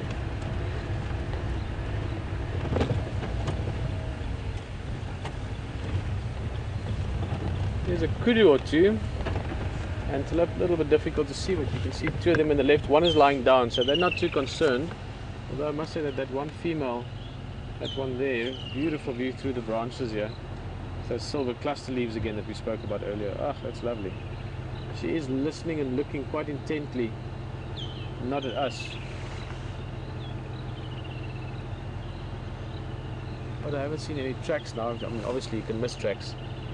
Animal just has to step on a bit of grass or something, you don't see the track. But no alarm call yet from her, but certainly a bit of alertness. Now again, if buffalo come running through the area for whatever reason, it will alert other things around there. So it might have just been some unexplained reason why the buffalo came running through, and that's now had the hyena respond to it and got the kudu's attention. Let's look a bit more.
Maybe just something strange and spooky. Sort of give you an idea, I saw a little window here that you can actually see the hyena den from. If you look down that way, Jason, sort of down into the dip, there's a termite mound with a little bit of like a splash of red dead leaves above it and a dead tree behind it. You see that? Exactly. Let's go slightly forward. That's the den. In fact, if you look very carefully, you can see the movement from the one hyena's ear just flicking away, chasing a few flies. It looks like the adult lying right at the entrance of the den. That gives you a long distance view. We're going to go back there now and have a look. Get a bit closer. They are back at the den, so we'll have a nice look at them. I don't think it was something serious. I mean, lion or leopard would be the two that you'd expect to have disturbed those buffalo. Wild dog, maybe we saw that a couple of weeks ago when the wild dogs were chasing the buffalo, even though they're never ever going to catch one. It was still funny to see how they would actually chase the buffalo and chase after them even when the buffalo ran away. And if it got down to the crunch, the buffalo would turn around and they would fight off the dogs quite easily. But still, predator, prey, there's always that dynamic to consider.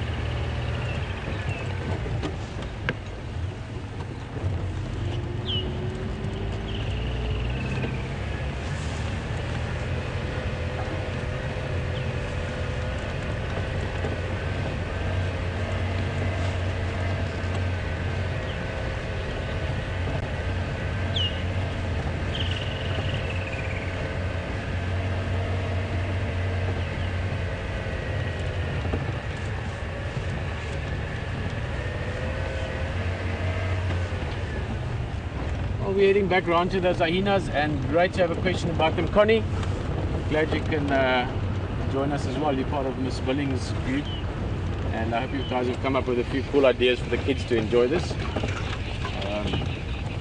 Look forward to hearing from you over the next few days. Typically hyenas have got 2 pups or cubs. I said last night, for 18 years now, since I started guiding, 17 years. Actually, no, wait.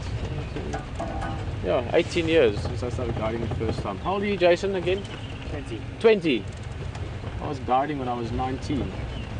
And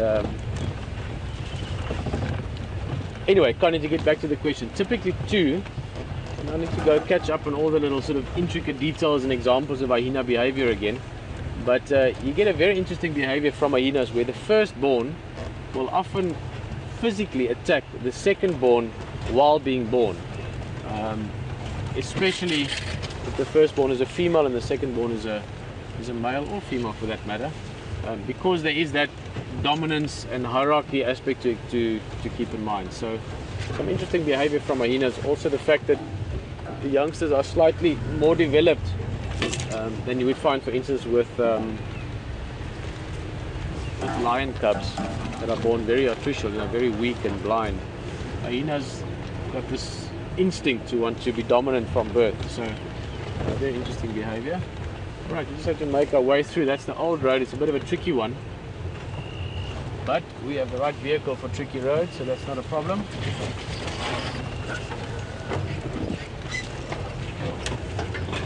Let's go see the hyenas.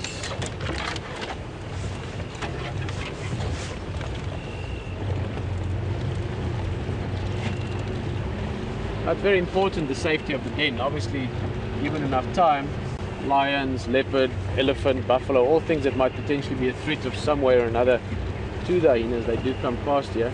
The den is just a perfect place they can hide in, even for the mother if she has the youngsters now, but obviously also for the young hyena.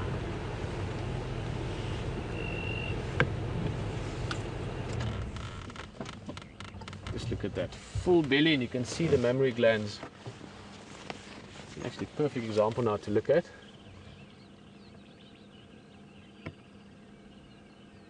I know she is so ready to have her youngsters, but definitely not suckling yet. If she had the pups already, the new ones, you would see it that they've been suckling.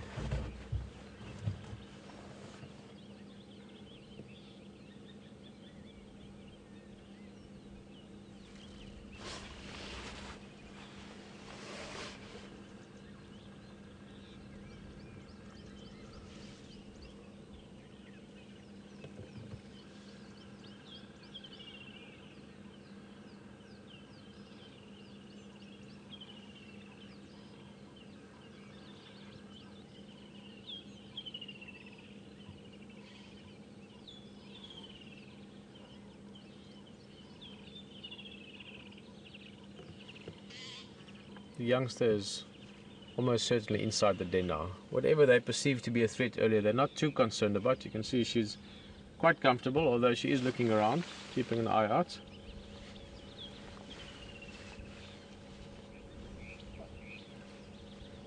Let the game drivers know that the hyenas are at their kaya, as we say in Shangaan. The name for house is kaya.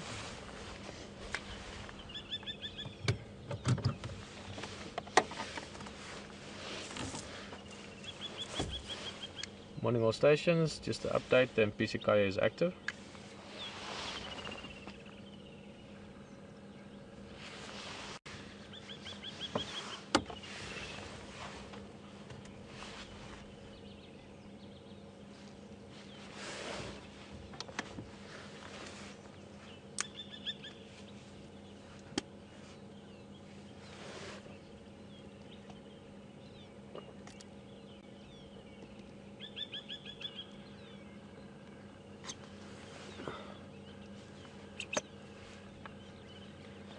Well, as we can see, apart from the odd, maybe little parasite that's making a itch, or the tick that she's got to bite off there, this female hyena is very relaxed. Well, quite relaxed. She is keeping a careful eye out on the surroundings, but no rush to go anywhere. She's got the safety of the den right behind her, so no concern. And Scott has got something interesting that he just found, so enjoy that. We're going to stick here and see what happens, and we'll see you back here in a little while.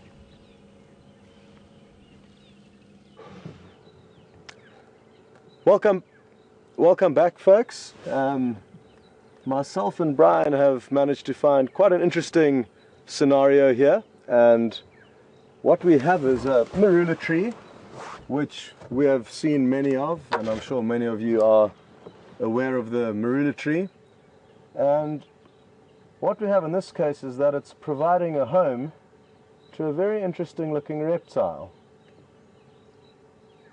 And as you see now, in that little window of foliage, we have a rock monitor gazing out over his terrain.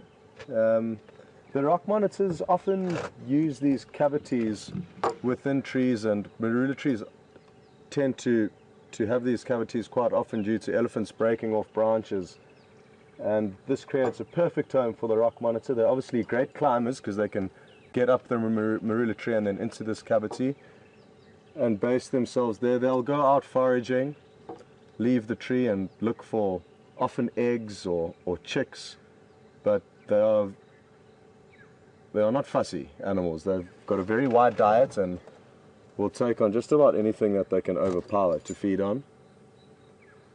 It does also have a relative here, the water monitor, which typically is found around water. And yeah, these are the two monitor species that we have in southern Africa, the rock monitor and the water monitor. Quite a prehistoric looking animal. And yeah, we were lucky to spot this from the road, which is about 20 meters further than where we are from it now. But to reiterate what I said a few days ago, when you're looking for animals, you should typically be looking for a shape or something that is out of place. So as we drove past this marula tree, I noticed a small little branch, essentially what I thought could potentially be a branch protruding from the side of the tree, but I knew that it would be unlikely that there'd be a branch so small, the size of that rock monitor's head, probing out of that part of the tree. So that caused me to stop, reverse and double check. I actually had a false alarm yesterday with Viam and explained to him why I was driving up to this small cavity in a tree, and I thought I'd actually seen one yesterday. But no luck yesterday and lucky today, and that's how it goes out here. So I hope you enjoyed that interesting little sighting of the rock monitor. We are going to carry on, as we would like to try and continue the search for predators. But what a beautiful home that rock monitor has. Quite safe up there, got a good vantage point for any potential predators and or prey that may be coming close to it.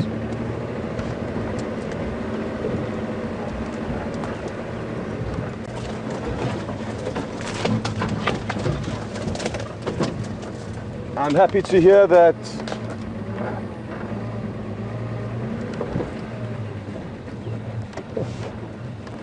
okay, I believe there have been a few questions as to how I managed to spot the monitor lizard, and from here you'll be able to see what I mean. So this is exactly where I spotted it from, and if you see how,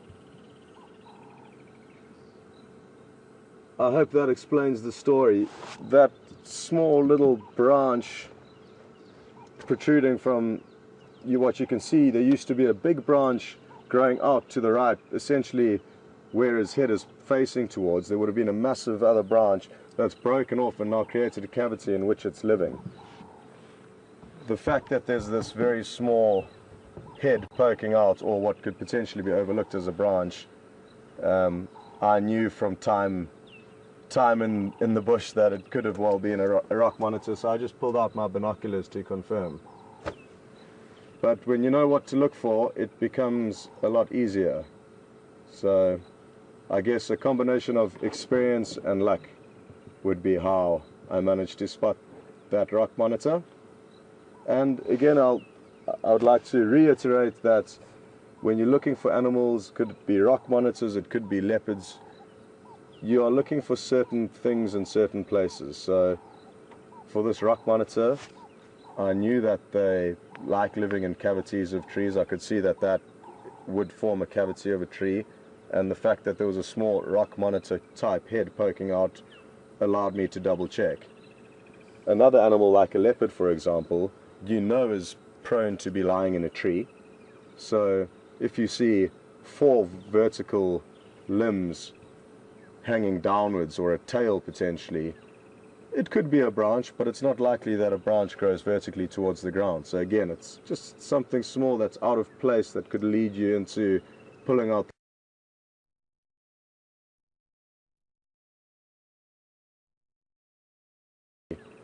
It could be a branch, but it's not likely that a branch grows vertically towards the ground. So again, it's just something small that's out of place that could lead you into pulling out the binoculars.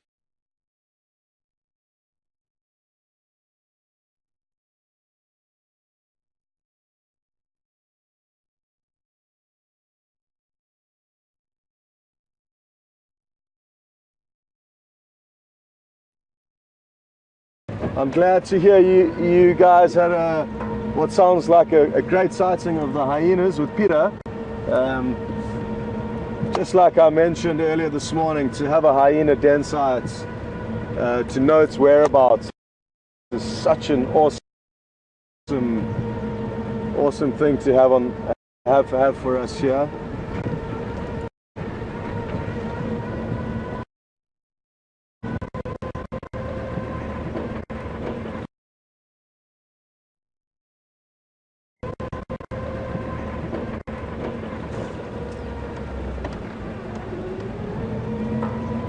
So 50 minutes left, folks. What does Mother Nature have in store for us?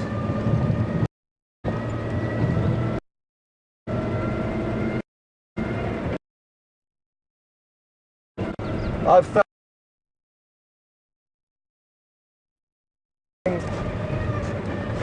start off with those vervet monkeys as we left camp.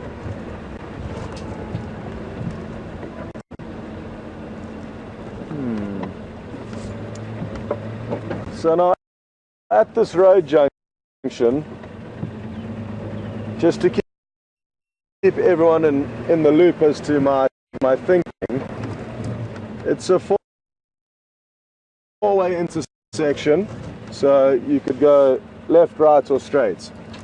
There appears to be a vehicle that's come from our left, so I would rather drive one of either straight or right, because no vehicle has been there, and therefore they may have missed out something quite potentially a leopard in a tree with a kill in a tree. I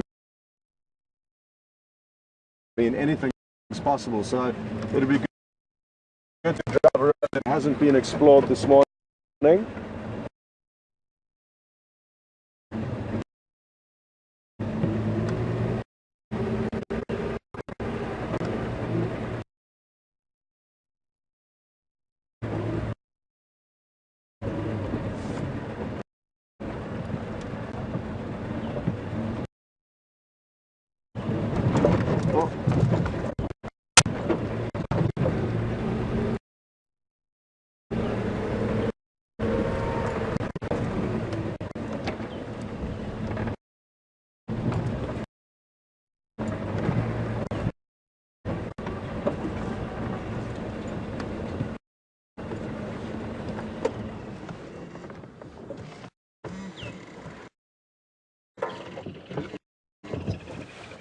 Beautiful family of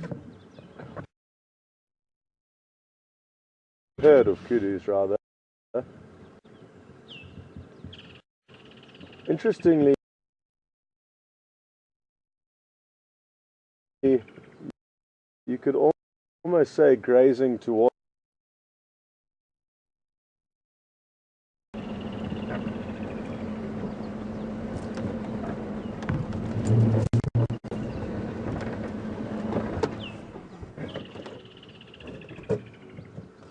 It's a bit of an opening that we're just going to have to wait for them to come into.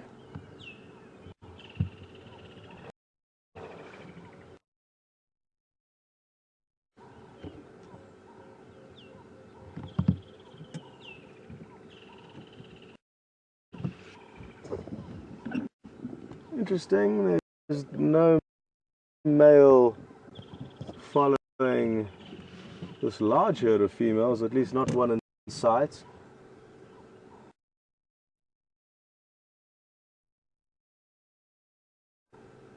Even though now's not the time for mating, there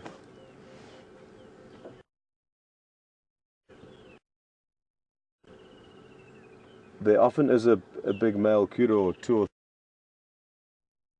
3 following behind these herds.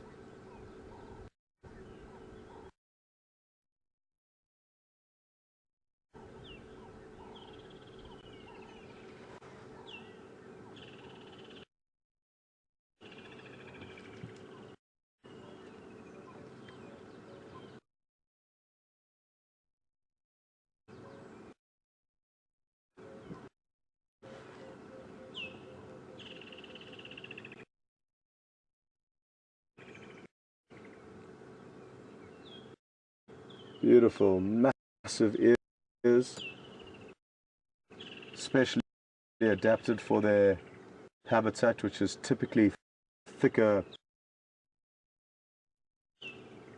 bush and woodland. Being browsers,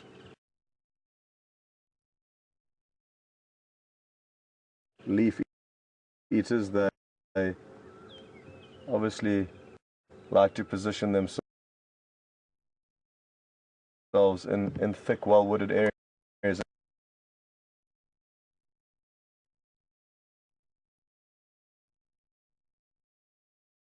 Satellite dishes to choose where she's going to be receiving her audio from.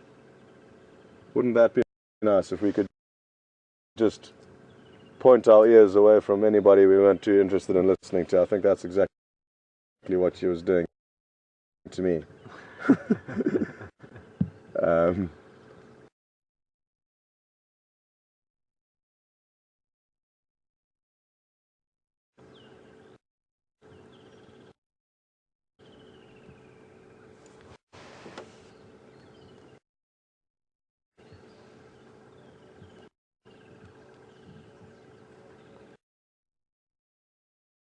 It's interesting to count the vertical white stripes. They don't always have the same amounts. Counted one earlier that had 9. This one in front of us now has 8. So it does vary from individual to individual.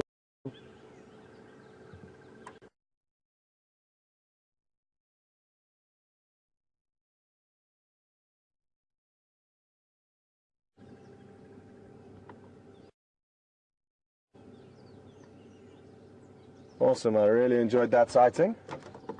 My first quality sighting of kudu since being back in the low velds. For those of you who are joining for the first time,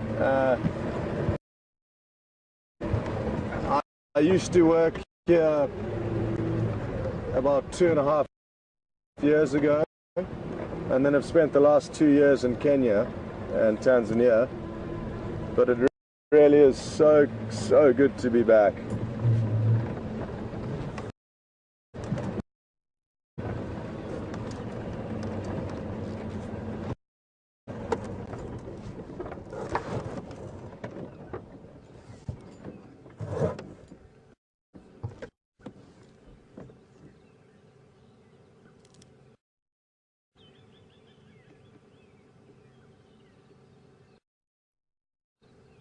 In Kenya and Tanzania, you do get greater kudu in certain parts, but you also get the lesser kudu up there, which is a smaller antelope. This is officially called the greater kudu, the one we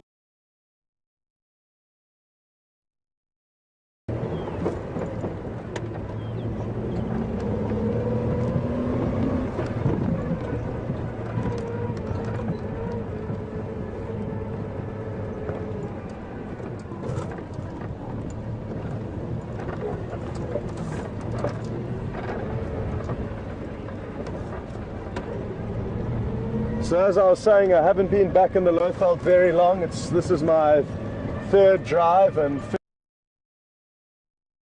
fifth day. I had 2 days just to acclimatize before I started driving, which leads me to say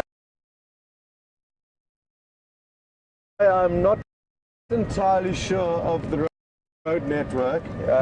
Brian's been very helpful. He's already been here a few weeks, so he's been giving me some pointers, which has been hugely helpful. Thanks, Brian.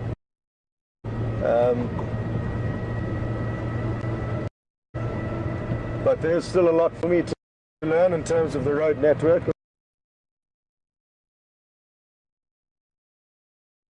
This part of the Sabi Sands.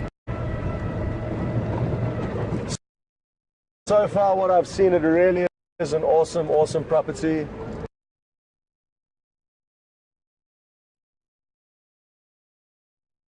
A good variation of thick woodland, open areas, some beautiful big dams.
Sorry, I've just been checking the map to see where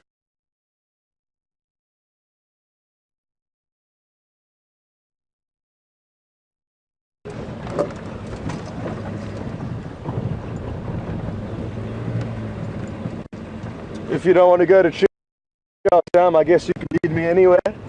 I would be none the wiser.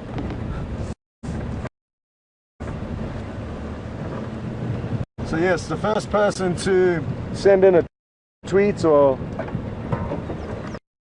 email of which direction,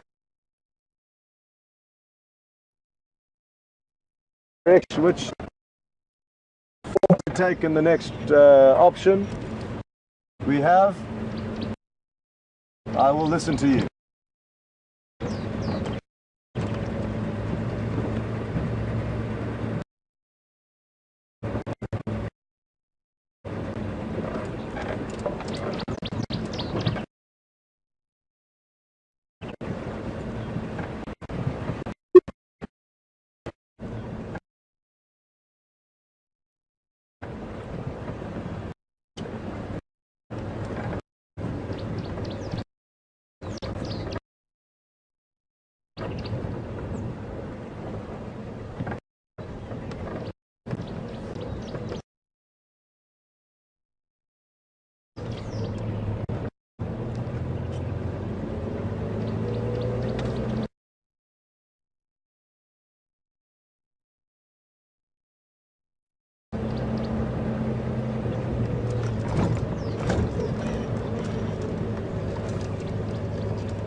Peter's new den site that he found may be for a different clan, and the old clan that used to use this den site could well have returned.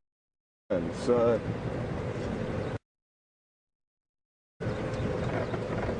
from my experiences with hyenas and their den sites, They often use a den site for 2 weeks to a month and then move to another one that they've used in the past. So they've kind of got 5 or 6 that they bounce between. And what that does, or I guess my theory is that after kind of 2 weeks to a month, there's a lot of ectoparasites, ticks, fleas. So they move out, leave the bugs behind to sort themselves out and look for a new host, and then they move into a den site that's essentially cleaned itself. It hasn't had anybody living in there for a few weeks, and they ping pong around. So there's a strong chance that if they have been gone for a couple of weeks, that they could simply return.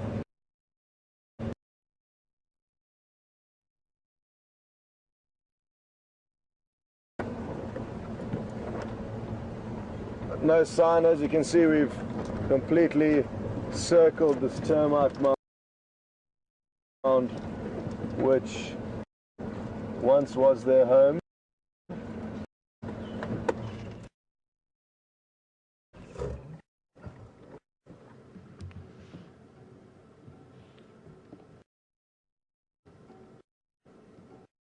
You can see 2 entrances there. You can also tell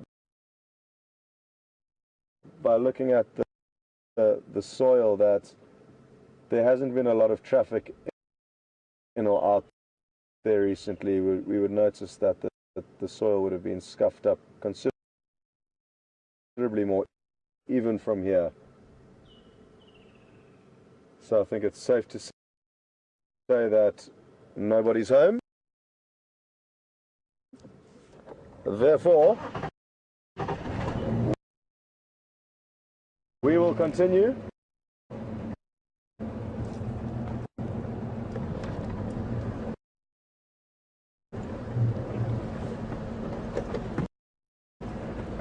Wrong channel, buddy.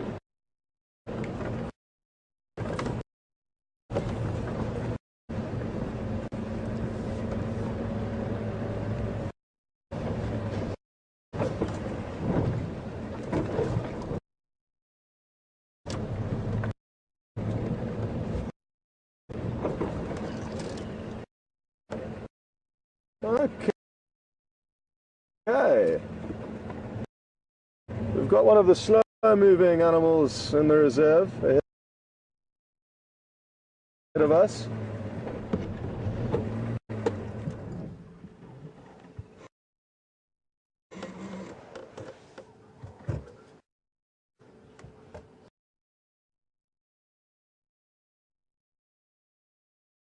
Another 2 sensory organs which helps it detect food, and they are protractable or retractable. If you were to go up to it and scare it, it would be able to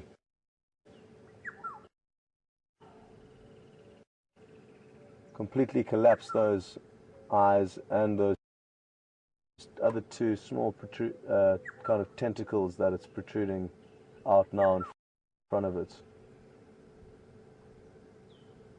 It's certainly living up to its name at the moment. It doesn't even seem to be moving. And typically how they feed is they will feed over something, and their mouth is kind of centrally located about 1/3 of the way down their body. Oh, those ants giving it trouble. That's awesome. Look, it's just completely retracted.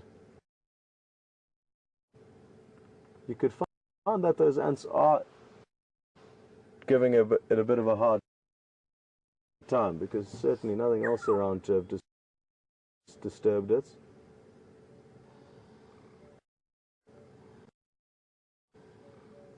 Unless it's just camera shy. That's also a potential reason for it to have completely. Oh, here he's coming out again.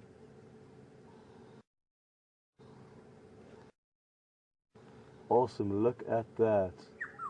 Imagine having that capability.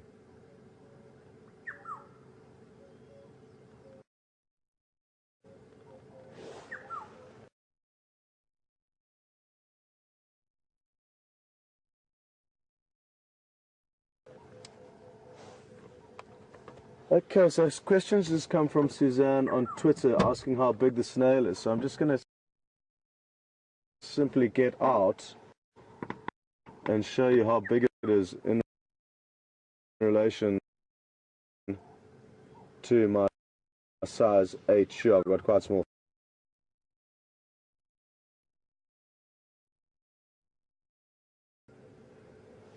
It will simply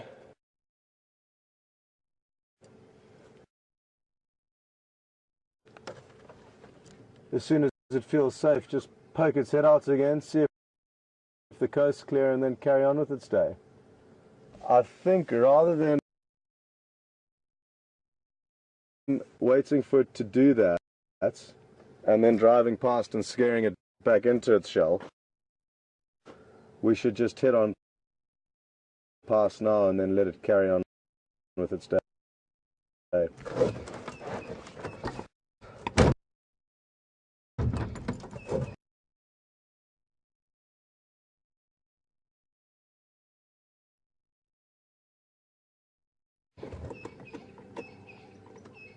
Wonderful.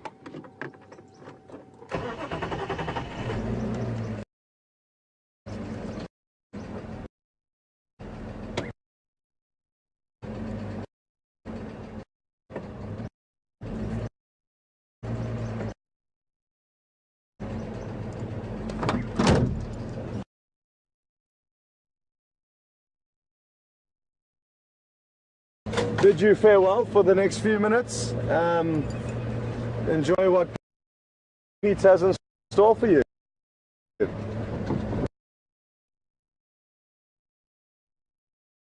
The rain is gone for now. Still nice and cool, beautiful morning. I'm sure you had a nice time with Scott. I know that he loves his critters.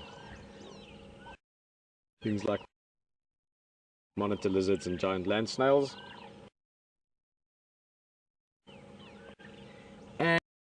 And he's also gone to have a look at the old den. We're very, very happy. Just a recap for those of you maybe just joining us, we found this den site again last night, or found that it's active again. It's a den site that, from the look of the little track in here, hasn't been visited for a year or two by vehicles. And we're very, very happy to know that the hyenas have come back here, and almost certainly, not certainly, but almost, this female is going to have her next young ones here. So this could be an exciting part of the next few weeks and a month or two's worth of game viewing. And they do change as well, so they might end up back at the den again where Scott was just now. But for now, this looks like where they'll be. And they're just being lazy. This youngster is looking around now and again. The mother hasn't actually lifted her head up in the last 15 minutes or so, 20 minutes. She's just having a good old nap.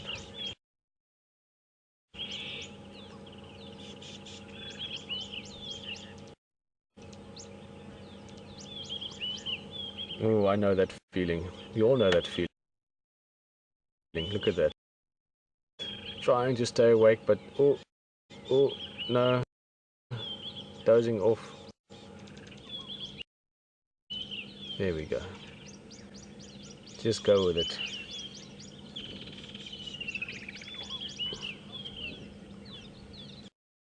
Just surrender to the sleep.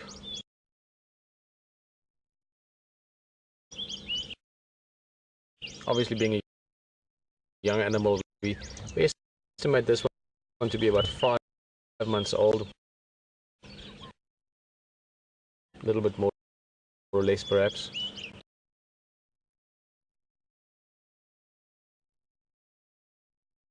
Back here again many times. Cheers. Oh, there's a thorn tree behind us. Oh, let's have a last look. They just popped their heads up now because we're leaving, so.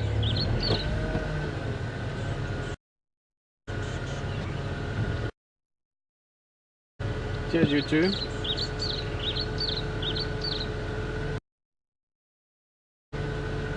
Absolutely adorable, the youngsters. Just look at that little face. Hyenas actually, taxonomically or sort of classification wise, they fit in somewhere closer to badgers, so in between dogs and cats if you want.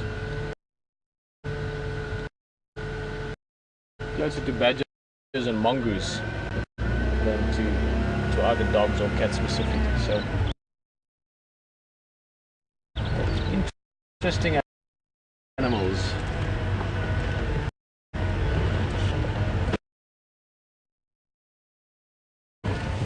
Oh, this is such nice weather. No more drizzle. I think we're good for the rest of the morning, touch wood. But see what the afternoon brings.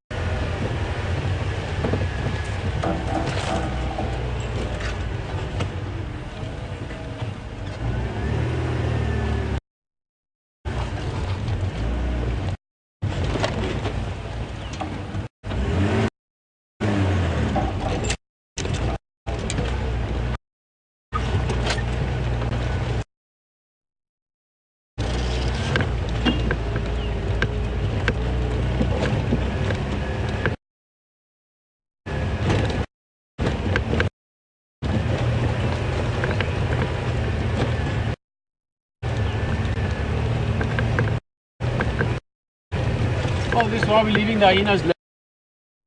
Linda is asking, will that female have her pups inside or outside the den? Linda, almost certainly inside the den. Like most animals, she'll be very exposed and vulnerable when giving birth.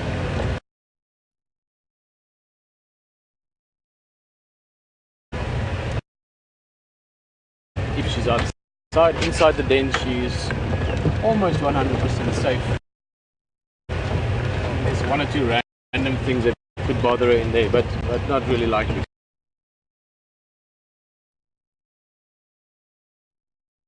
So inside the den will be a good place for having the young ones.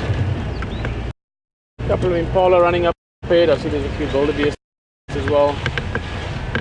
I'd like to stop for you for a bit. Cool. Ooh.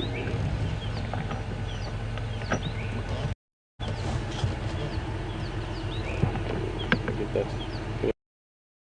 straight forward first. Looks.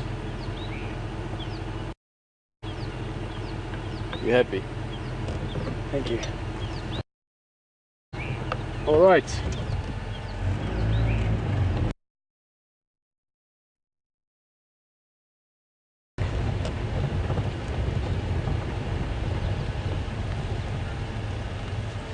Yes, I saw a tree trunk.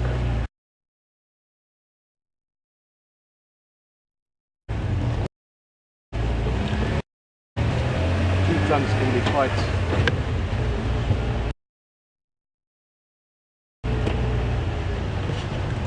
interesting sometimes.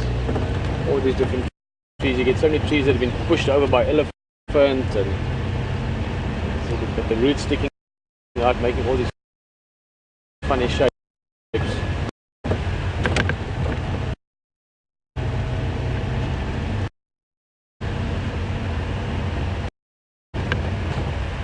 It's about time we find the leopard again. It's been a little bit quiet on the leopard front for the last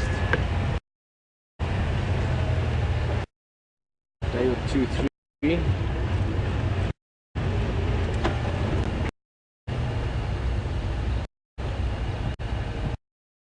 Now the one good thing about not finding leopard is every time you don't find leopard, you are closer to finding a leopard.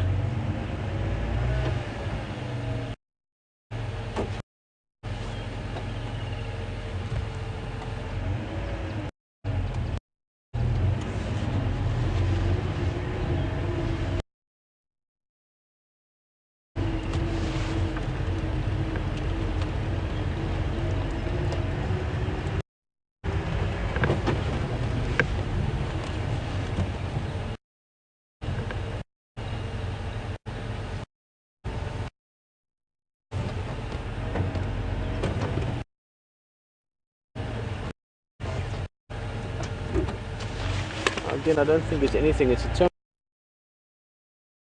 termite mound, and I think it's just some of the shapes on the mound, but very difficult to see.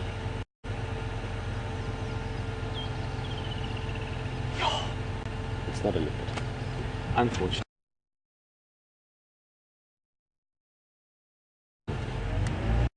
Almost. It was a good one. It was worth a second look.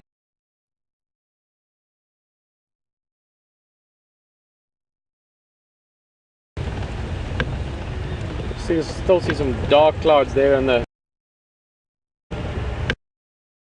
that's sort of the southern and southeastern horizon for us.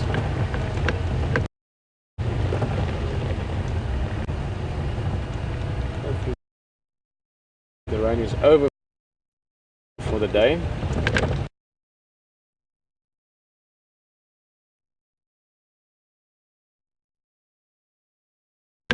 Hyena even to lie in the water, buffalo, good wallowing spot.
Love these little antelope. 2 steenbok. The smallest antelope you get in this area. You get smaller ones in other parts of Africa, but around here, they're the smallest guys, and you've got both the male and female. We'll try and get them both in the view. How's that looking, Jason?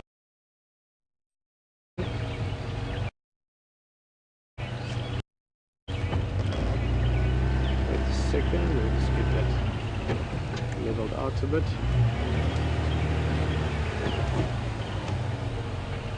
Awesome. Look at that. Steenbok. And you've got the male lying down in the front, and the female, they're just behind, standing up. Very easy to distinguish the difference, unlike a hyena, which are almost impossible sometimes. Steenbok, the males have got horns, the females don't.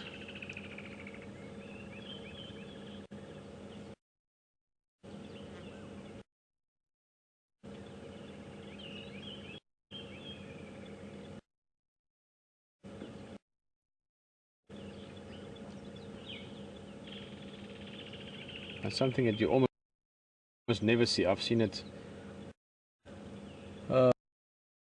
I think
Bilder.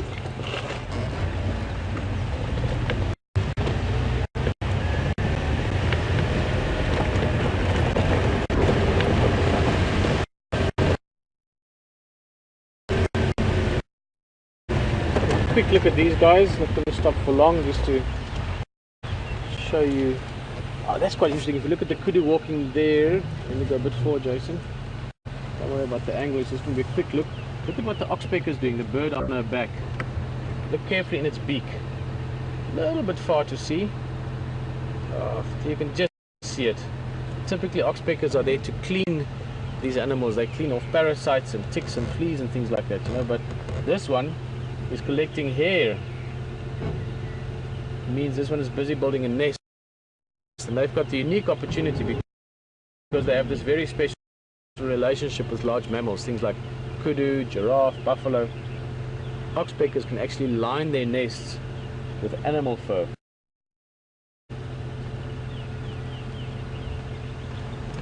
Some kudus, some of them lying down, taking it easy, others just browsing a little bit.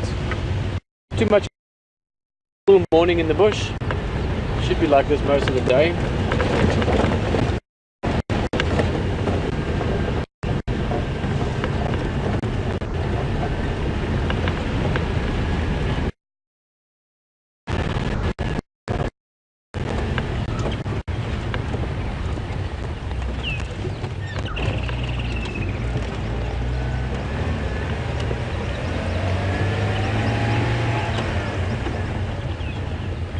Let's have a look here. Twin dams.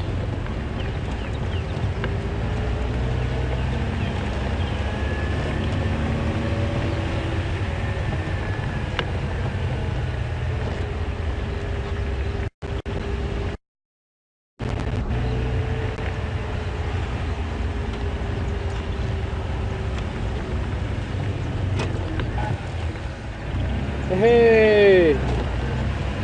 Let's show you a bit of the local wildlife. There it goes.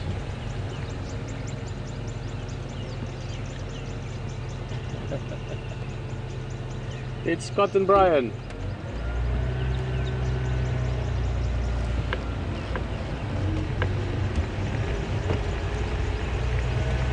Check which route they've done, and we'll probably go the other way from there. Scott again. I don't know, is radio loud enough? Scott, you copy?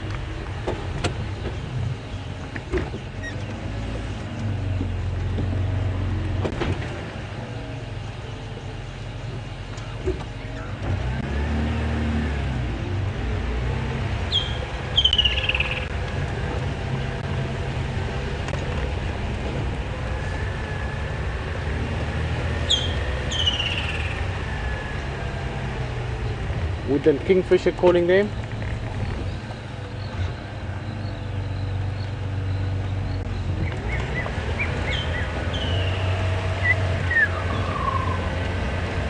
Morning impalas.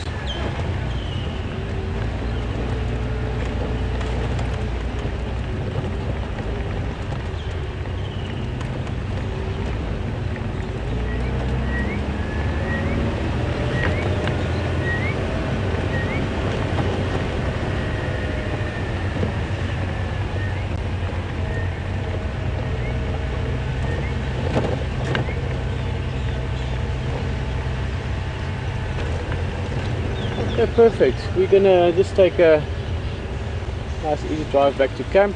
Just chatting to Alex there as well, or he chatting to us. And I think we've got enough time to go past Trias Dam just to see what's around. At the moment there's obviously lots of water everywhere, so it's not so much that we're looking for specific animals at the waterholes. 2 weeks ago, before the big rains came, these waterholes were just real magnets for wildlife. But now it is well, to see what they might be. You know, elephants drinking, they still need the big waterholes.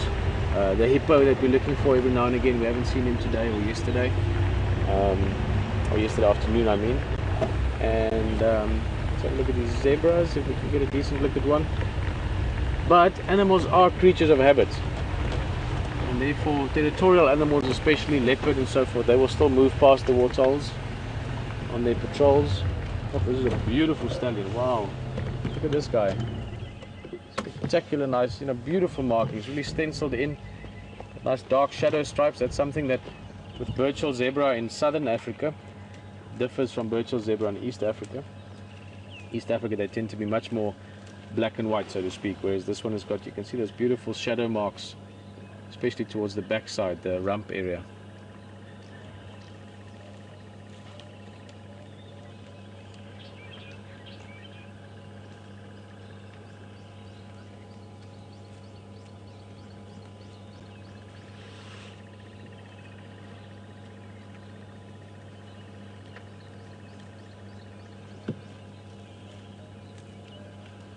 That's a young mare, and then this one joining you now is a pregnant mare. Zebras is a little bit more difficult to see if they're pregnant because of the stomach system they have, or digestive system they have, the hindgut fermenting stomach. They do have quite a big bloaty stomach. Even the rib structure allows to keep the stomach sort of quite open, or the space quite open for the stomach. Maybe that's a better way to explain it. But in that case of the other female, you can see that she's even bigger than usual for a zebra. This is still a young zebra. Looks like a young mare.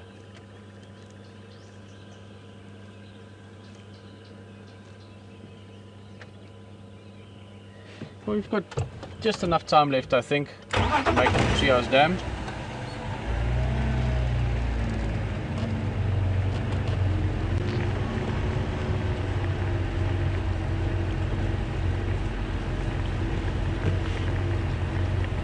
Sorry, I actually have to repeat that. I couldn't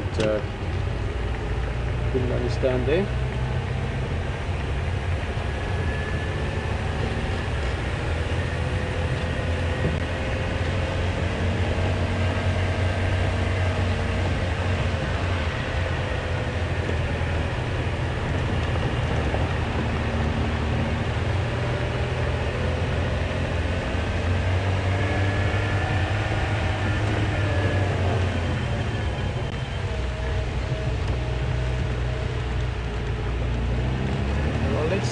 See, 3.5 minutes. A bit more. I think we can make Trias Dam. Hopefully we can. Let's see if we find something on the way.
I've seen a single leopard track in the last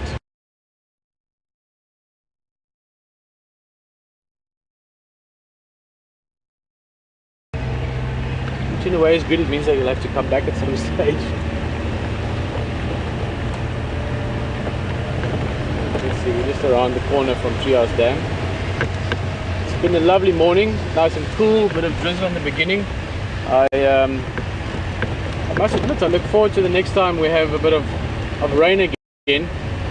I quite enjoyed that short photo talk we did this morning, especially when we can show you a few things that we haven't seen. I mean, to see Thandi yesterday morning with her cubs is very special, and the beautiful view in Djuma. I'll show you that at some other stage. And as always, great just to get the interaction. I love Hearing the question.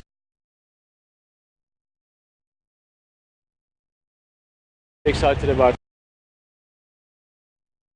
a group of teachers this morning that we're talking about if they can bring their classes on this experience. Can we ask questions? Just a reminder again, guys, we love that. School classes, drive is fantastic, and we can even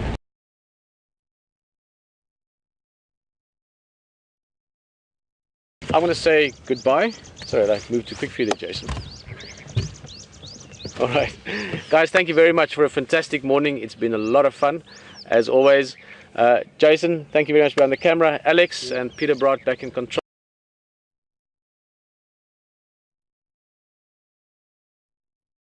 From myself, Peter Pretorius, and on behalf of Scott and Brian on the other vehicle, thanks for joining us at Wild Earth in Africa. We will speak again soon. See you for the Sunset Drive. Bye-bye.